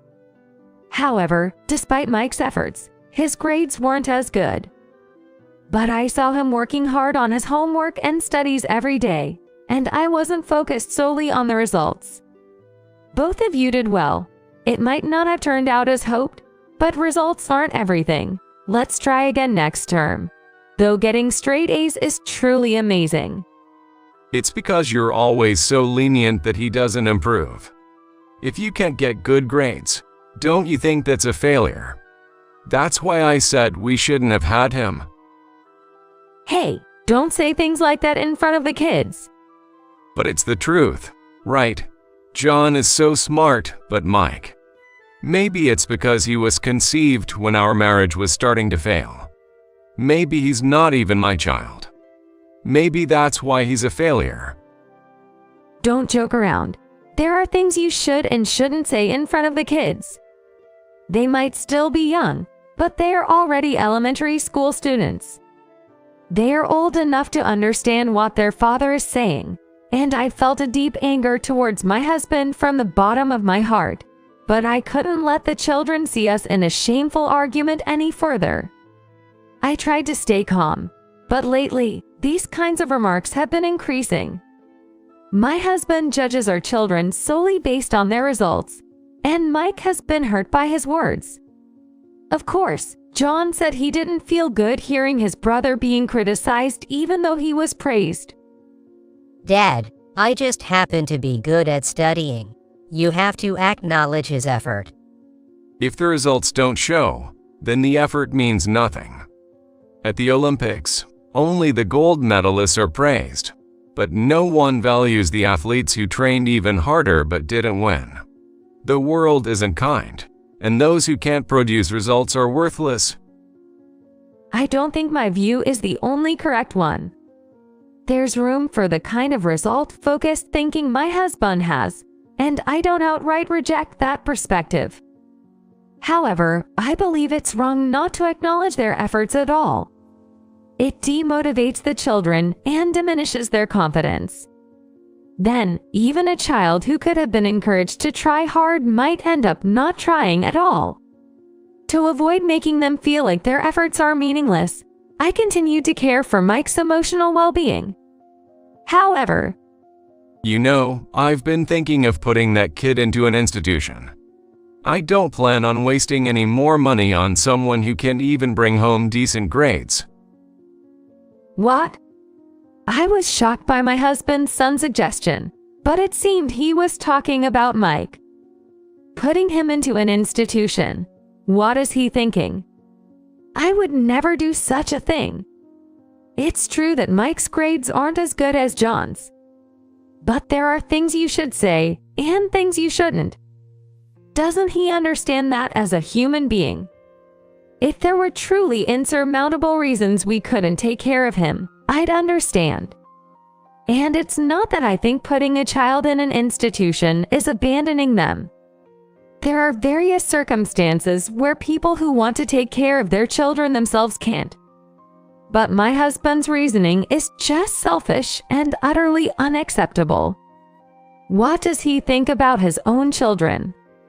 Don't be ridiculous. There are things you shouldn't say. Am I wrong? It's the fault of those who can achieve results, right? If you're so protective, why don't you take care of him yourself? How can you say that? Where's your responsibility as a parent? I'm sick of living with you anyway. Why don't you just take that idiot and raise him yourself? After saying that, he went back to his room. I was speechless. Even as a joke, that's something you can't say. Ever since before Mike was born, he had been negative about the pregnancy, and after Mike was born, he always compared him to John. The atmosphere at home was truly bad, and since then, we hardly spoke to each other. My husband neglected our family and did whatever he liked, so time passed without any major issues in our household. And before we knew it, John was nearing the age to graduate from middle school. Then, one day, Hey, sign this. what? A divorce paper. We hadn't spoken about anything other than necessities, and most of our communication was through text, so I was surprised when he suddenly spoke to me. I was speechless. He wants a divorce. But why now? Certainly, our relationship as a couple had cooled off, and there was no warmth in our family. But until now, he had been doing whatever he wanted, and I had been paying for Mike's tutoring and extracurricular activities with my income from working at home. We had been living without any complaints from each other. What changed for him? I don't intend to waste any more money. And I don't need failures. What do you mean? I have no intention of continuing our married life. I want to remarry with my new girlfriend. What? I was shocked and wide-eyed at his statement. Unexpectedly, he had been having an affair. Why? I found myself at a loss for words, taking time to sort out my thoughts. However, our marital relationship was virtually non-existent, and the only reason I had continued our marriage was for the sake of our children. If it weren't for them, I would have divorced him immediately. Although I wasn't saddened by the affair itself, I was infuriated by his irresponsibility in crossing an unforgivable line and then wanting a divorce. How dare you be so selfish? What do you think your position is?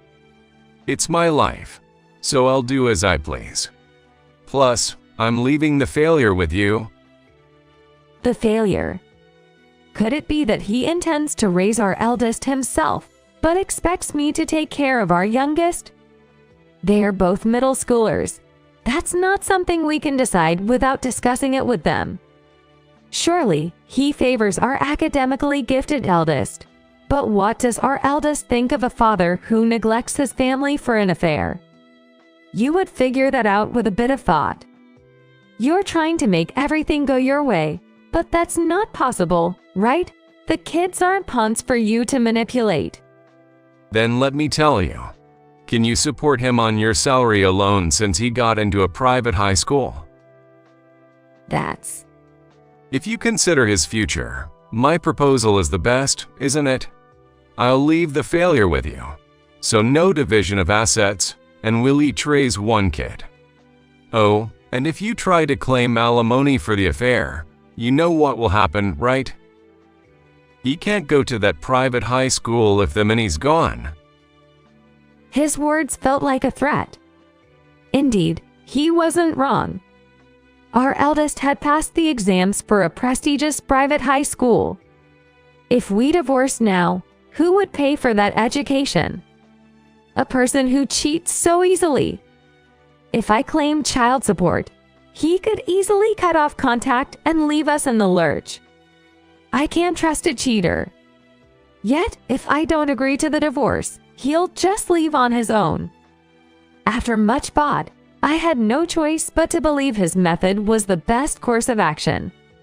I'm truly sorry for everything turning out this way. I'm a failure as a parent, but I'll do whatever I can for you, and I'll respect your choices. All right, then I'll live with Dad until I graduate from high school. I'll keep in touch with you, Mom, so don't worry.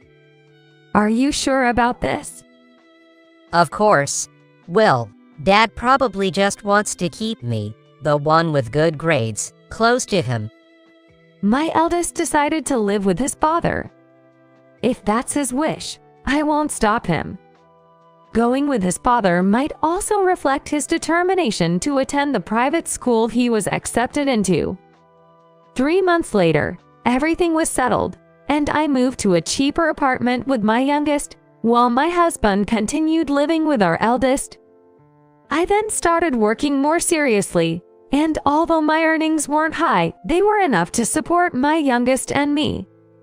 I'll start working after graduating from high school. Just like Dad said, I can't do anything right. It'd be pointless to go to college. Don't listen to what he says. You don't need to care about that. But it's okay. You'll see. You have your own talents, and there's nothing to worry about. Being abandoned by his father made him doubt his talents and lose confidence, but I knew he had hidden abilities. To support him, I wanted him to go to high school and develop his strengths, working hard to make him forget about his father.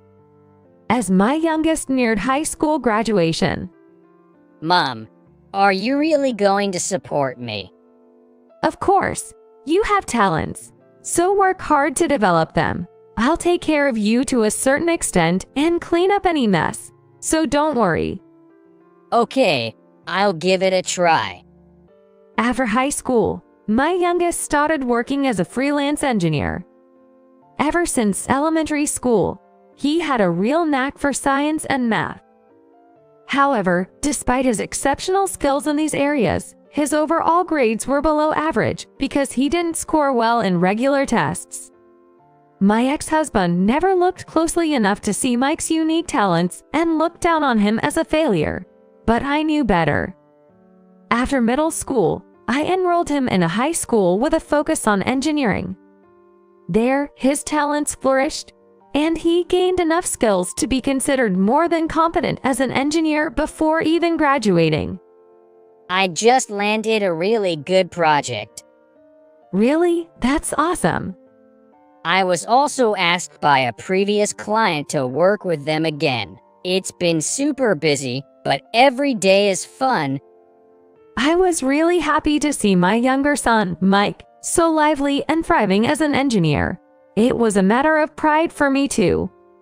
Eventually, Mike built connections with various companies, and soon, he had too much work to handle on his own, so he started delegating tasks to fellow engineers. That's when I started a company to take on IT projects, managing the business myself. Before I knew it, 5 years had flown by. One day, Ma'am, there's a visitor here to see you. Did you have an appointment? An appointment? No, I didn't. I hadn't scheduled any visits, so I was a bit put off. Who could it be? But then, the moment I heard the visitor's name, I felt a chill. Still, it wouldn't be right to just send him away, so I asked to have him shown to my office. It's been a while. You're doing well, I see. Here, I brought some treats for you and your staff to enjoy. To my surprise, it was my ex-husband, someone I neither wanted to see nor hear from. The shock of hearing his name and then seeing him in person was something else. I guess he had heard about Mike and me running a business and decided it was time to come back into our lives. Really, after all this time? What do you want? I have no business with you, and I didn't want you to come. Don't be like that. We haven't seen each other in so long.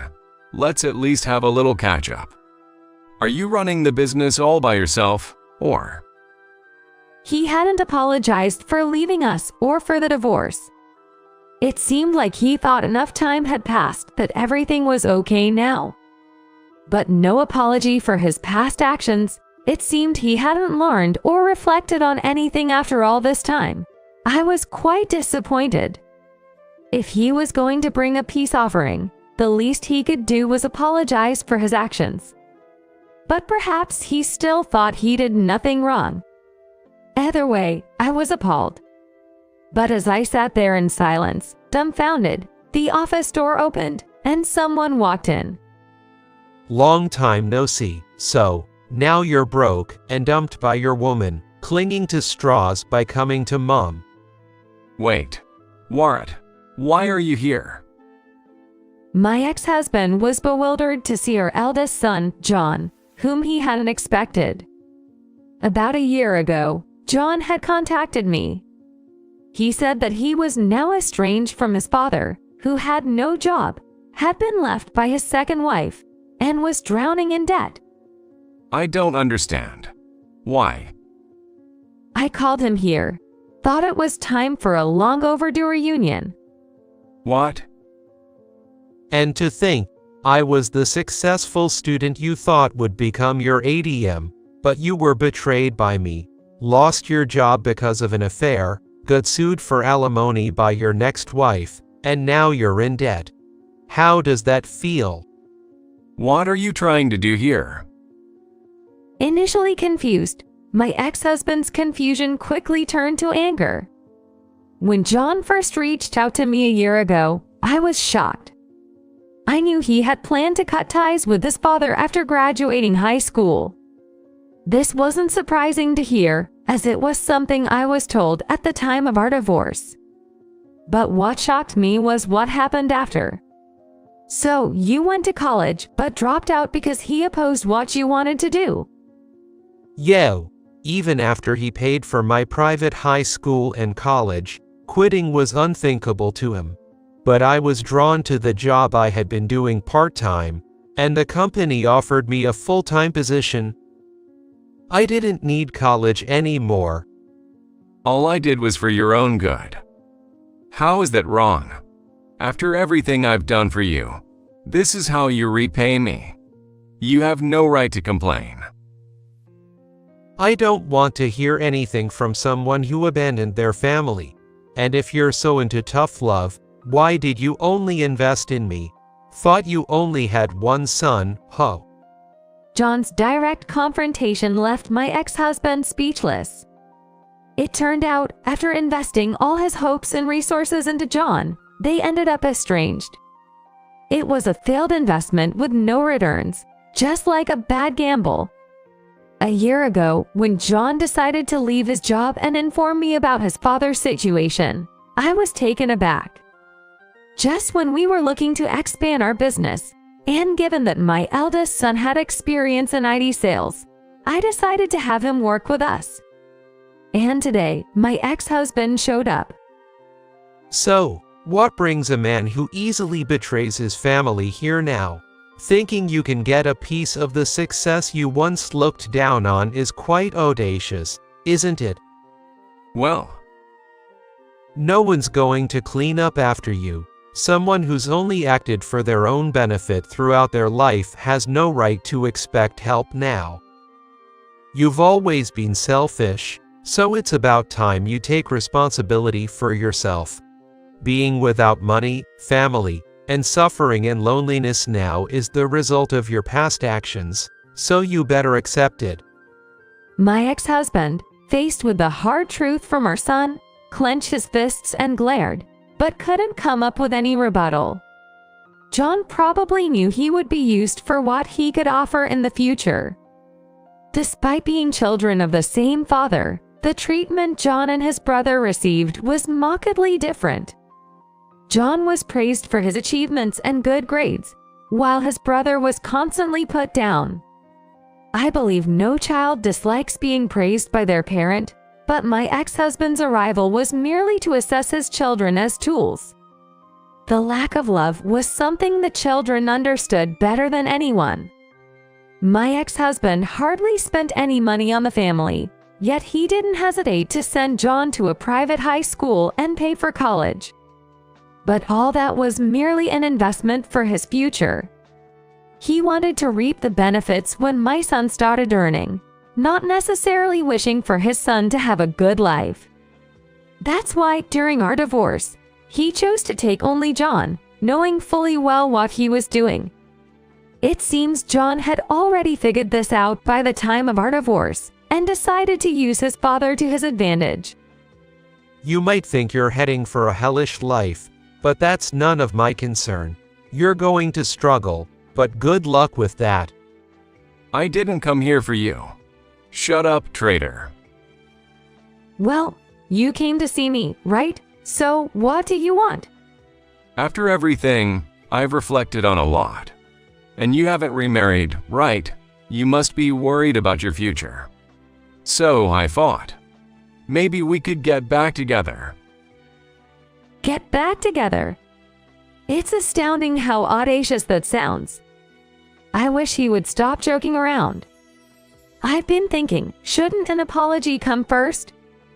The lack of an apology, coupled with the audacity to suggest getting back together just because I haven't remarried, as if doing me a favor, is infuriating. Who does he think he is? Becoming a company president must have made me look quite attractive to you, huh? But let me make it clear, I have no intention of getting back with someone who betrayed us. Don't get it twisted. I want nothing to do with you for the rest of my life. No matter what, I have no plans to involve myself with such a person. Don't be mistaken. I can live perfectly fine without him, and there's no need for me to show him any pity. I can't trust you as a person, and once someone betrays me, that's it. It's your life, so take care of it yourself. You don't have to be so harsh. We were married for over 10 years. Have you forgotten that? After you destroyed a relationship of over 10 years with your selfishness, there's no going back. You chose to leave us, so if you have regrets, blame your past foolish decisions. With that, I called security. My ex-husband kept begging until the very end, but eventually, he was escorted out by security. I didn't let my younger son meet him due to the trauma, but when I told him about the visit, he laughed. It must have been satisfying to get even with someone who had looked down on him. While I handle the business side of things, it's my younger son who scouts and trains talented engineers. And my eldest son secures big contracts one after another. Now we've grown into a large company with over 1,000 employees, managing the business as a family. As for my ex-husband, he was kicked out of his apartment afterward, disdained by his parents, and now lives a day-to-day life through odd jobs. No one's willing to help someone like him, and he'll continue to struggle, but it's entirely his own doing. He can spend the rest of his life regretting his actions. I plan to keep valuing my family and living our best lives, and protecting the company my sons and I have grown together, and striving every day. Soon, Mom will let me take over the company. The way she talks, Dad's will must have written that I should inherit the estate and the company. Otherwise, she wouldn't let me get away with so much. One day, when I happened to finish work early and came home, I heard the voices of Michael, who was supposed to be at work, and his wife, Cindy, arguing. It was clear they hadn't noticed I was back. It seems they planned to deceive me and take all the inheritance left by George for themselves. Without being noticed, I left the scene and went back to the office. Once back, I took out the will from George that I had stored in a drawer. No matter how many times I checked, the contents were the same. Michael is misunderstanding this fact, thinking everything will be his. He's walking around with a big head now, but he doesn't yet know the path of ruin that awaits him. My name is Susan, and I'm 55 years old. I'm currently working as the CEO of a cosmetics company. I only took over this company 6 months ago, though. My husband George had established and managed the company. George had suffered a major illness and passed away 6 months ago. Originally an employee at the company, I married George, who was the owner. I continued to work at his side as an employee. However, I never imagined I would suddenly be entrusted with running the company. When George was close to passing, he asked me to continue the company. I couldn't just ignore the wishes of my beloved George. I was just about to discuss the future of the company when I decided to honor his request. The day after hearing my decision, George passed away peacefully. However, I was not allowed the time to immerse myself in memories or even to grieve. The fate of the company and its employees was now in my hands. Fortunately, the employees were very helpful in preparing for the funeral. Even though I thought I was acting as usual, I was grateful for their offer, as I often felt out of sorts and anxious. The warmth of the people gathered was undoubtedly due to George's personality. After all, I myself had married him because I was drawn to his character. Once the funeral was over, based on the personnel decisions George had previously made, I restructured the company. George's management was brilliant, and it was clear he had made many considerations to make my job easier than ever. Even though it was for my sake, the reorganization was done with the consent of the other employees.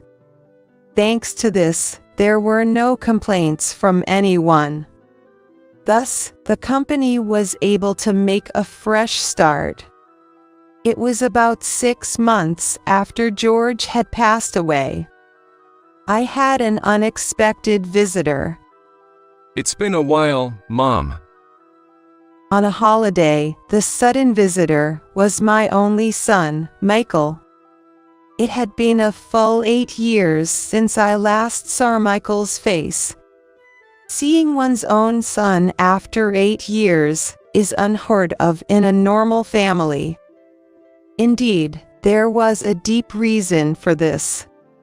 It all started 8 years ago, when George was still alive. At that time, Michael, a college student, had moved out to live on his own. He did not work part-time because he said his studies were too demanding, and George covered all his living expenses. In hindsight, this was a bit abnormal, and I realize now that we were too indulgent. When you really think about it, it's implausible for a college student to be so busy with studies that he can't even work part-time. Far from his studies being demanding, Michael wasn't even attending college. To be more precise, he had dropped out without discussing it with us. All the tuition we had paid was actually received by Michael, who used it along with the money we sent him as living expenses. And when I say living expenses, most of it was not used properly. It's a common tale among college students, but Michael had fallen into a life soaked in gambling. One day, a collection letter from a financial company arrived demanding repayment from Michael, and that's when we discovered everything. By the time we realized it, Michael's debts had ballooned to an amount no college student could handle. George was furious when he found out, but as a parent, he took on the responsibility and paid off all of Michael's debts. Despite this, Michael shamelessly claimed that everything was our fault. I turned out this way because of you. I didn't do anything wrong. Hearing this, George finally kicked Michael out of the house. It wasn't quite disownment, but it was effectively a severance of ties. Since then, Michael had disappeared from our lives.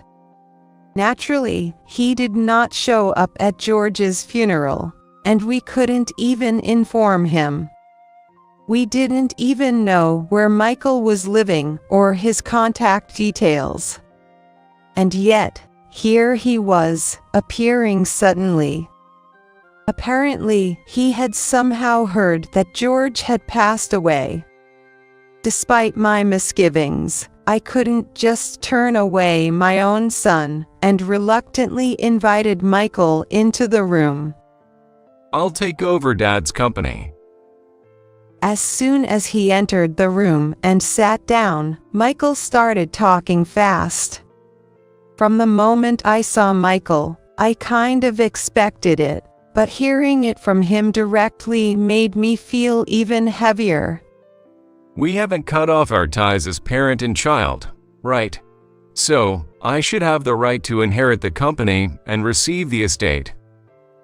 Your first conversation with your mother after 8 years is about money and the company. At least you could have paid respects to George's memorial portrait. In the end, Michael never once paid his respects in front of George's memorial throughout his visit. Michael continued his one-sided conversation, repeatedly insisting on his rights.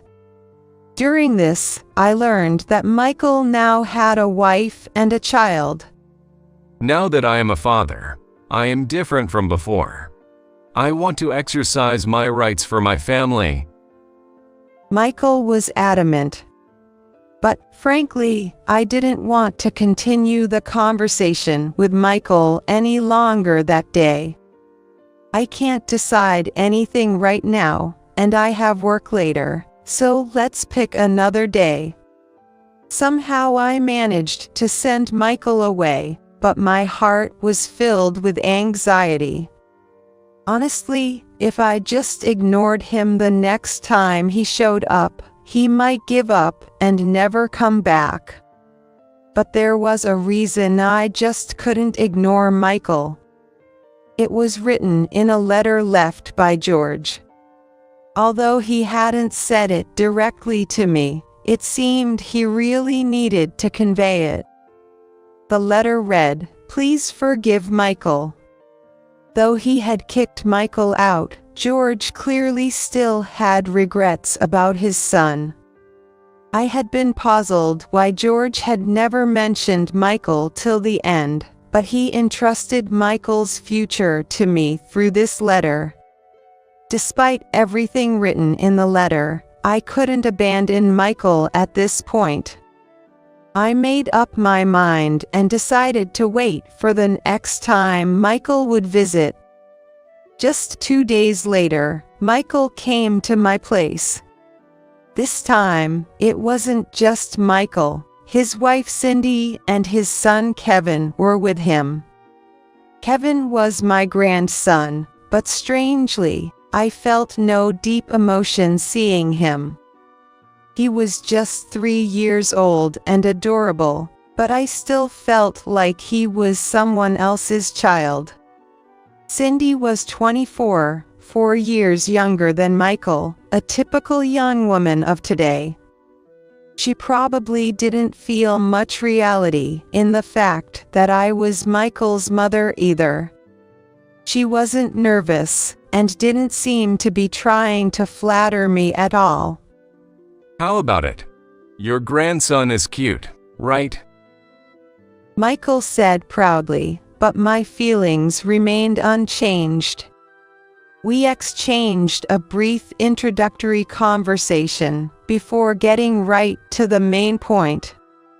So, about me taking over the company. I summarized the content of George's letter and told Michael. Almost immediately, a sly smile began to form on Michael and Cindy's faces. But I can't decide right now, and it's not something I can decide on my own. Upon hearing my words, their expressions quickly turned to irritation. Are you saying you'll ignore Dad's last will? Then let us live here so you won't betray us, Mom. You're all alone now, and you must be worried, right? That sounds good. Cindy quickly agreed to Michael's unilateral declaration. It seemed they had already decided this between themselves before. The conversation was forcefully pushed forward as if my refusal was not allowed. When mentioned that there was a will from George, I couldn't say I disliked the idea. Before I knew it, the moving arrangements were underway, and within a week, the three of them were set to descend upon us. What exactly is their aim? Sadly, these were the feelings I held towards Michael. Naturally, everyone at the company had a negative opinion of him. There was absolutely no intention to hand over the company itself, and there were numerous opinions against bringing Michael, who had been missing for 8 years, into the company. Everyone said they understood George's wishes, but that it was far too risky. Caught in the middle, I was left deeply troubled. Now, the three who moved into my place were also causing me distress. We have work, so. They started leaving Kevin at a child care facility on my dime and wouldn't return until late at night. My dad thought of me when he left that will. Using that as an excuse, Michael began to rely almost entirely on me for his living. Despite supposedly working from morning till night, they paid no living expenses. Even though I felt doubts and dissatisfaction with this arrangement, I couldn't speak up. Living together, I noticed that Cindy seemed to be juggling several jobs. The laundry included uniforms that seemed to be from a restaurant and work clothes from a factory. Despite her youth, she appeared to be overworking. "Ain't you working too hard?"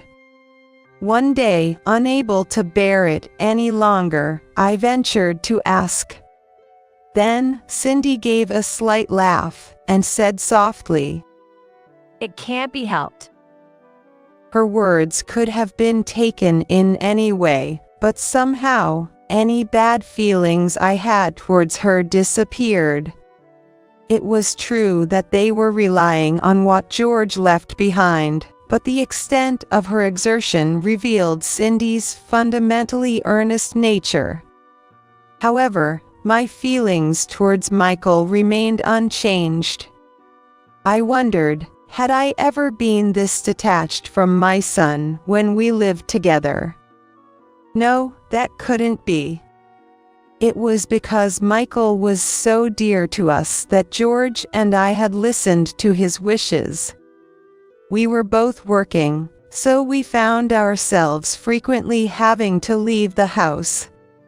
We did everything we could as a form of compensation. These actions were undoubtedly out of love. What had changed was not us, but Michael. Although there was a blood connection, the Michael now was a complete stranger to me. Living under the same roof again made this clear. He showed no affection towards his father George, and even after a considerable time since arriving, he hadn't once paid respects at the memorial. In the midst of such a life, one day I managed to leave work early. On that day, despite being tasked with Kevin's care every day, I returned home, my heart racing with excitement at the prospect of finally having some time to relax. I noticed Michael and Cindy's shoes at the entrance, even though they were supposed to be at work.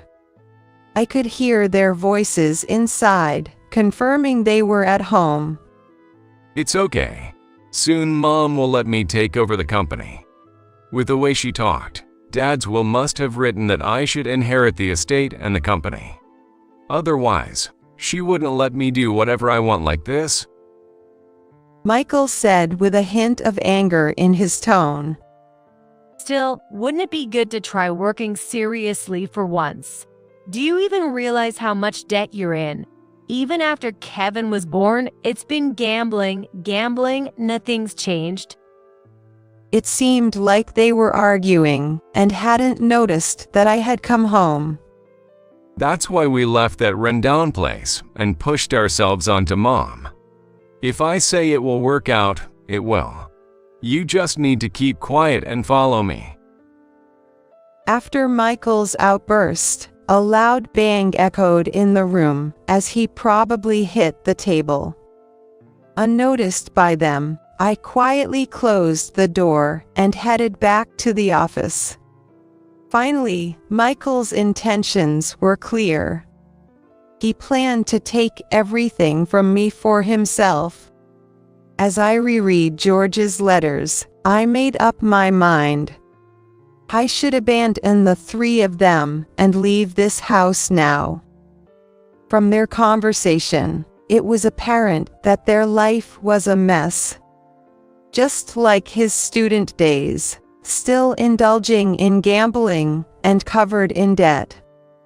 Not working, completely depending on Cindy's meager earnings. Although he left the house, somewhere in his mind he probably thought he could always rely on his parents if things got tough, and had lived up to now with that belief. When their life became unsustainable, unexpectedly, what seemed like good news to Michael had arrived. From these facts, it was clear that if I left the house, their lives would quickly collapse, and they would be lost.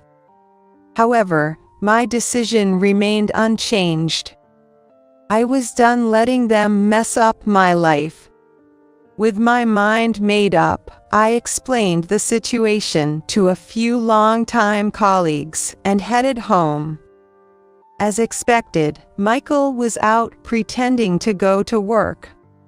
During his absence, with help from my colleagues, I moved out all the furniture from the house. We decided to temporarily store these items at the office, essentially clearing out the house. Seeing this, they will realize quickly that I have left. Sure enough, not long after moving the furniture, Michael called. Mom, what the heck is going on? Why is all the furniture gone from the house? The moment I answered the phone, Michael's furious voice came through. In the background, I could hear Cindy's flustered voice and Kevin crying. Why would you do this? Dad told you, right, to leave me various things. As expected, Michael began to claim that he had a right to George's estate. Hawk the Wool didn't mention leaving any property to you, Michael. With my reply, I could tell that Michael was stunned on the other end.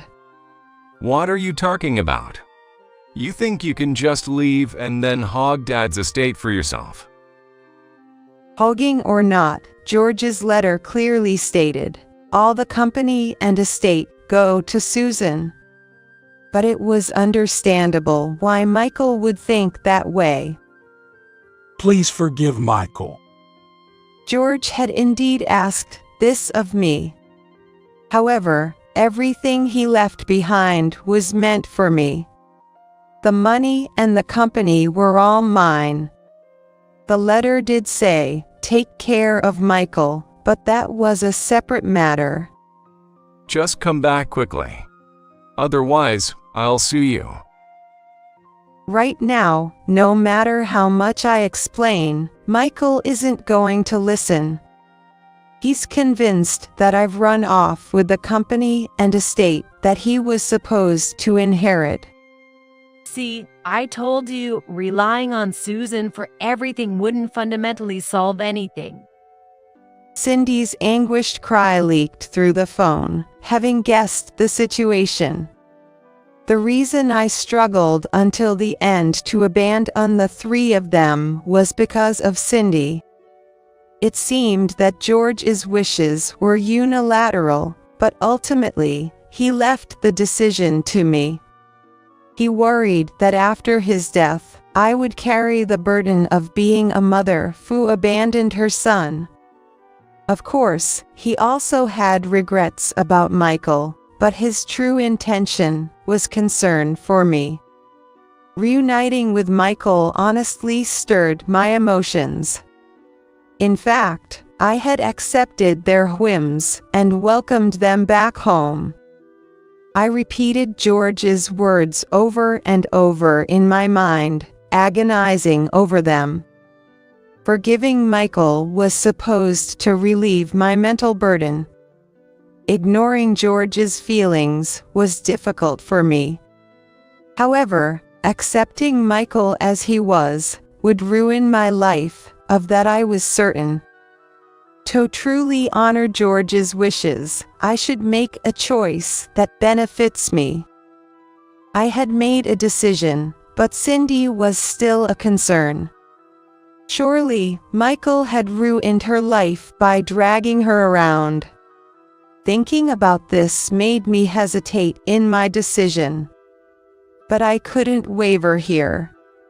I steeled my heart against Cindy's cries and Michael's ranting, and hung up the phone. The day after I left the house, unbelievably, Michael stormed into the office.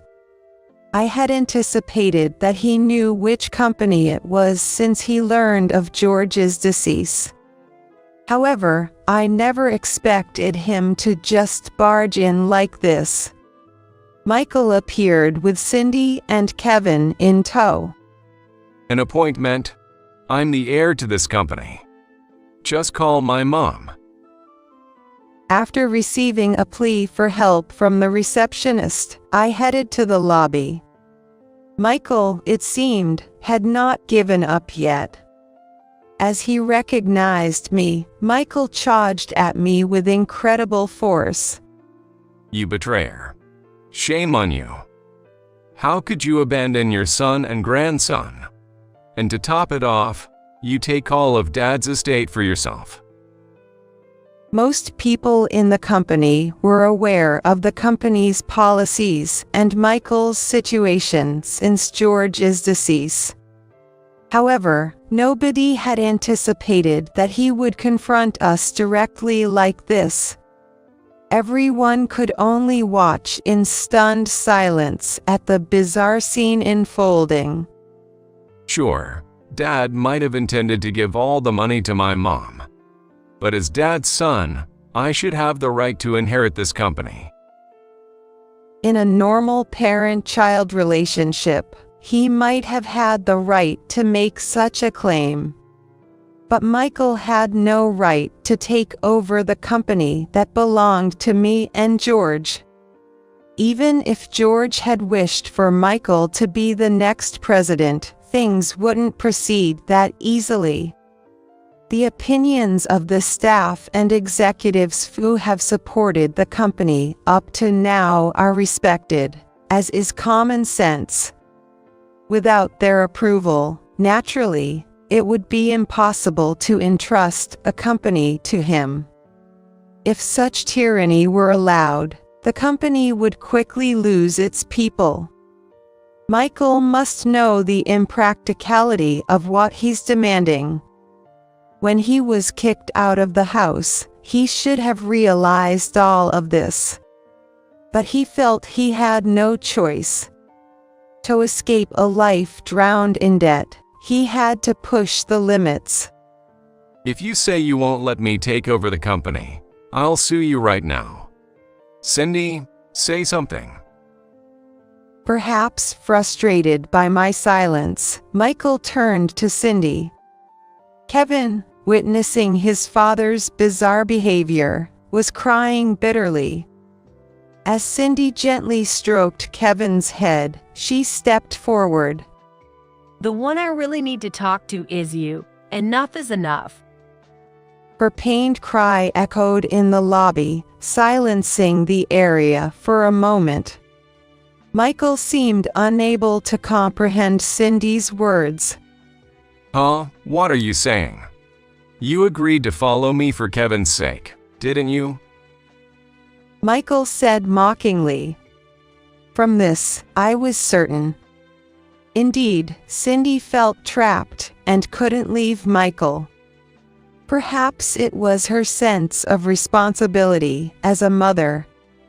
I empathized deeply with Cindy's feelings, as I too struggled with whether to abandon Michael.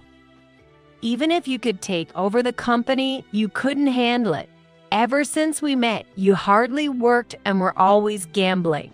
Tomorrow will change. Tomorrow will change. What was I? Who believed in that?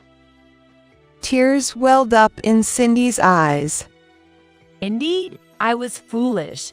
Foolish to have fallen for someone like you. Kevin, looking up at his tearful mother, voiced his concern. Mom, are you okay?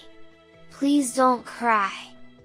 To his question, Cindy responded while stroking his head. Kevin, I'm sorry. From today, it's just going to be the two of us. Her voice was weak, yet I could sense her firm resolve. Michael, I am going to live for myself from now on, and I will take full responsibility for raising Kevin. We're done. The employees, inadvertently caught in this drama, were unable to make a sound, stunned by the unbelievable unfolding before them. Michael, there's no reason for you to stop Cindy. She's long realized that you can't do anything on your own. In fact, your presence makes everyone miserable. These aren't words one should say to their own son, I'm well aware. But I hope my feelings, having to say such things, are understood.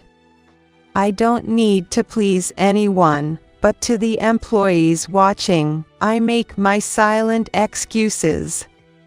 There is nothing left for you here. Leave now. If you can't even do that, I will call the police. Michael's face, filled with anger, turned to despair upon hearing the word police. He's been threatened by his own mother to be turned over to the police. For Michael, who's a bit of a softy at heart, that fact was enough to shatter his spirit. Well, it seems like it was more than enough. Police. What are you talking about? Cindy, say something. I'm not getting a divorce. Michael completely lost his composure and turned his anger toward Cindy. Stop. I don't want to call the police in front of Kevin. Fear appeared in Kevin's eyes as he clung to Cindy. It was clear to everyone that Kevin's gaze was not meant for his father. Hearing Cindy's scream, Michael finally collapsed on the spot. He had been rejected by the only person who had ever loved him and devoted herself to him. For Michael, who couldn't do anything on his own, this reality was overwhelmingly crushing. It essentially signified the ruin of his life.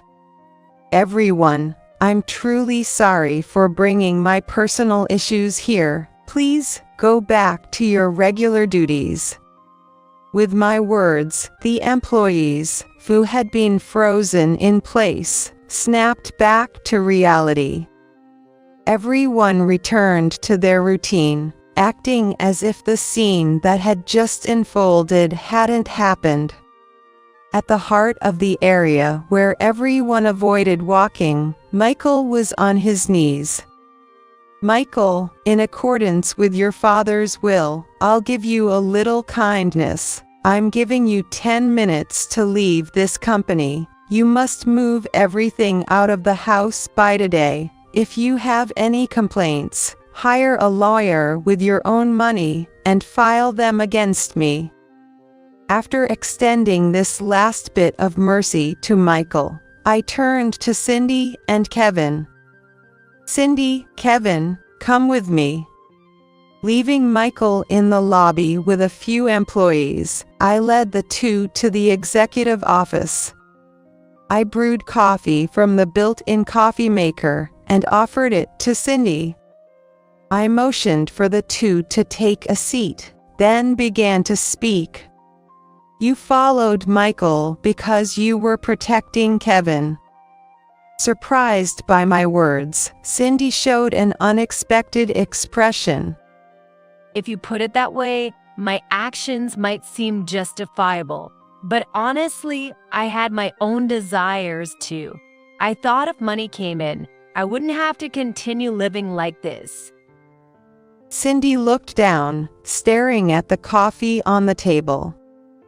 It's natural to think that way. Ultimately, I abandoned Michael for my own life, but you didn't abandon Kevin. You chose to walk a tough path with Kevin. That decision wasn't just for yourself.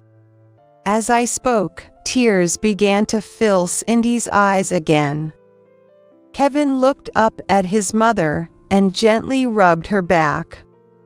Our meeting might not have been under the best circumstances, but I don't resent you. No matter what decisions you and I make, Kevin is your son and my grandson. I will keep an eye on your lives. I felt a newfound affection for Kevin that I hadn't felt while we lived together. Because I saw him through Michael, I hadn't developed an attachment, but now I fully recognized him as my dear grandson. As I shared my farts, Cindy cried even more. Kevin, young as he was, seemed to understand that these tears were different from the earlier ones. Good to you, Mom. He continued to smile and rub her back. As for Michael, contrary to our worries, he left the house smoothly. He probably finally understood that we had abandoned him. It seemed he realized that staying here would bring him no benefit anymore. After a while of silence, one day I received a call from the local police at the company. Are you a relative of Michael, actually? The officer told me that Michael had been found collapsed in a park. It appeared he had been wandering the streets almost without eating or drinking for several days. He was suffering from malnutrition and mental disarray and was now under protection at a local hospital. The individual seems to be in a state of confusion, and we understand there have been family issues. Since he is an adult, we leave any further actions up to his family members. It seemed the hospital staff were aware of the situation and were not forcing me to take him back. Even though we were family, there was no obligation to that extent. I'm sorry for any inconvenience, but I no longer have any involvement with him. It may sound cold, but I firmly stated it. Understood. After my words, there was a brief silence, but then a response came. Although physically and mentally worn out, Michael was safe, at least. That fact alone should be enough. Without any need for joy or sorrow. But this was my answer. Eventually, Cindy and Michael's divorce was finalized. Having looked after Michael all this time had left Cindy worn out. Naturally, the damages from gambling and the habitual emotional abuse were considered, and she successfully claimed a significant amount in alimony. This left Michael literally penniless, and, despite his deteriorating mental and physical health, committed to a tough job. It was a just retribution for the years of suffering he had caused Cindy. What George really wanted for me, I may never know. What would George think of the decisions I made? From what I know, having spent so long with him, I'm sure George would have approved of this outcome. Having witnessed such a loving father up close, did Michael feel nothing? If he had loved Cindy, even if clumsily, and lived each day earnestly despite being poor, surely this would not have been the outcome. Or perhaps, the day we parted ways, This outcome was already determined. In any case, Michael had betrayed Cindy's kindness and drowned in his desires. We were not being selfish. We did what we could, and beyond that, we reclaimed our own lives. The company regained its vibrancy like in George's days, and with strategies leveraging the strengths of a female entrepreneur, it continues to grow daily. Cindy and I both lost our husbands. However, having a partner isn't the only form of happiness in life. I have the company that George left behind, and Cindy has Kevin. Isn't that fact enough? Cindy plans to obtain her nail technician certification while working within her limits. The alimony you receive from Michael might as well be considered your money originally, so there's no need to feel disgusted by relying on it. I reassured her repeatedly. As a nail technician, I can work from home. That way, I'll have more time with Kevin. Cindy's face, now frequently smiling, had completely shed its previous gloom. Every time I see Cindy laughing with Kevin, I am reminded that my judgment was not wrong.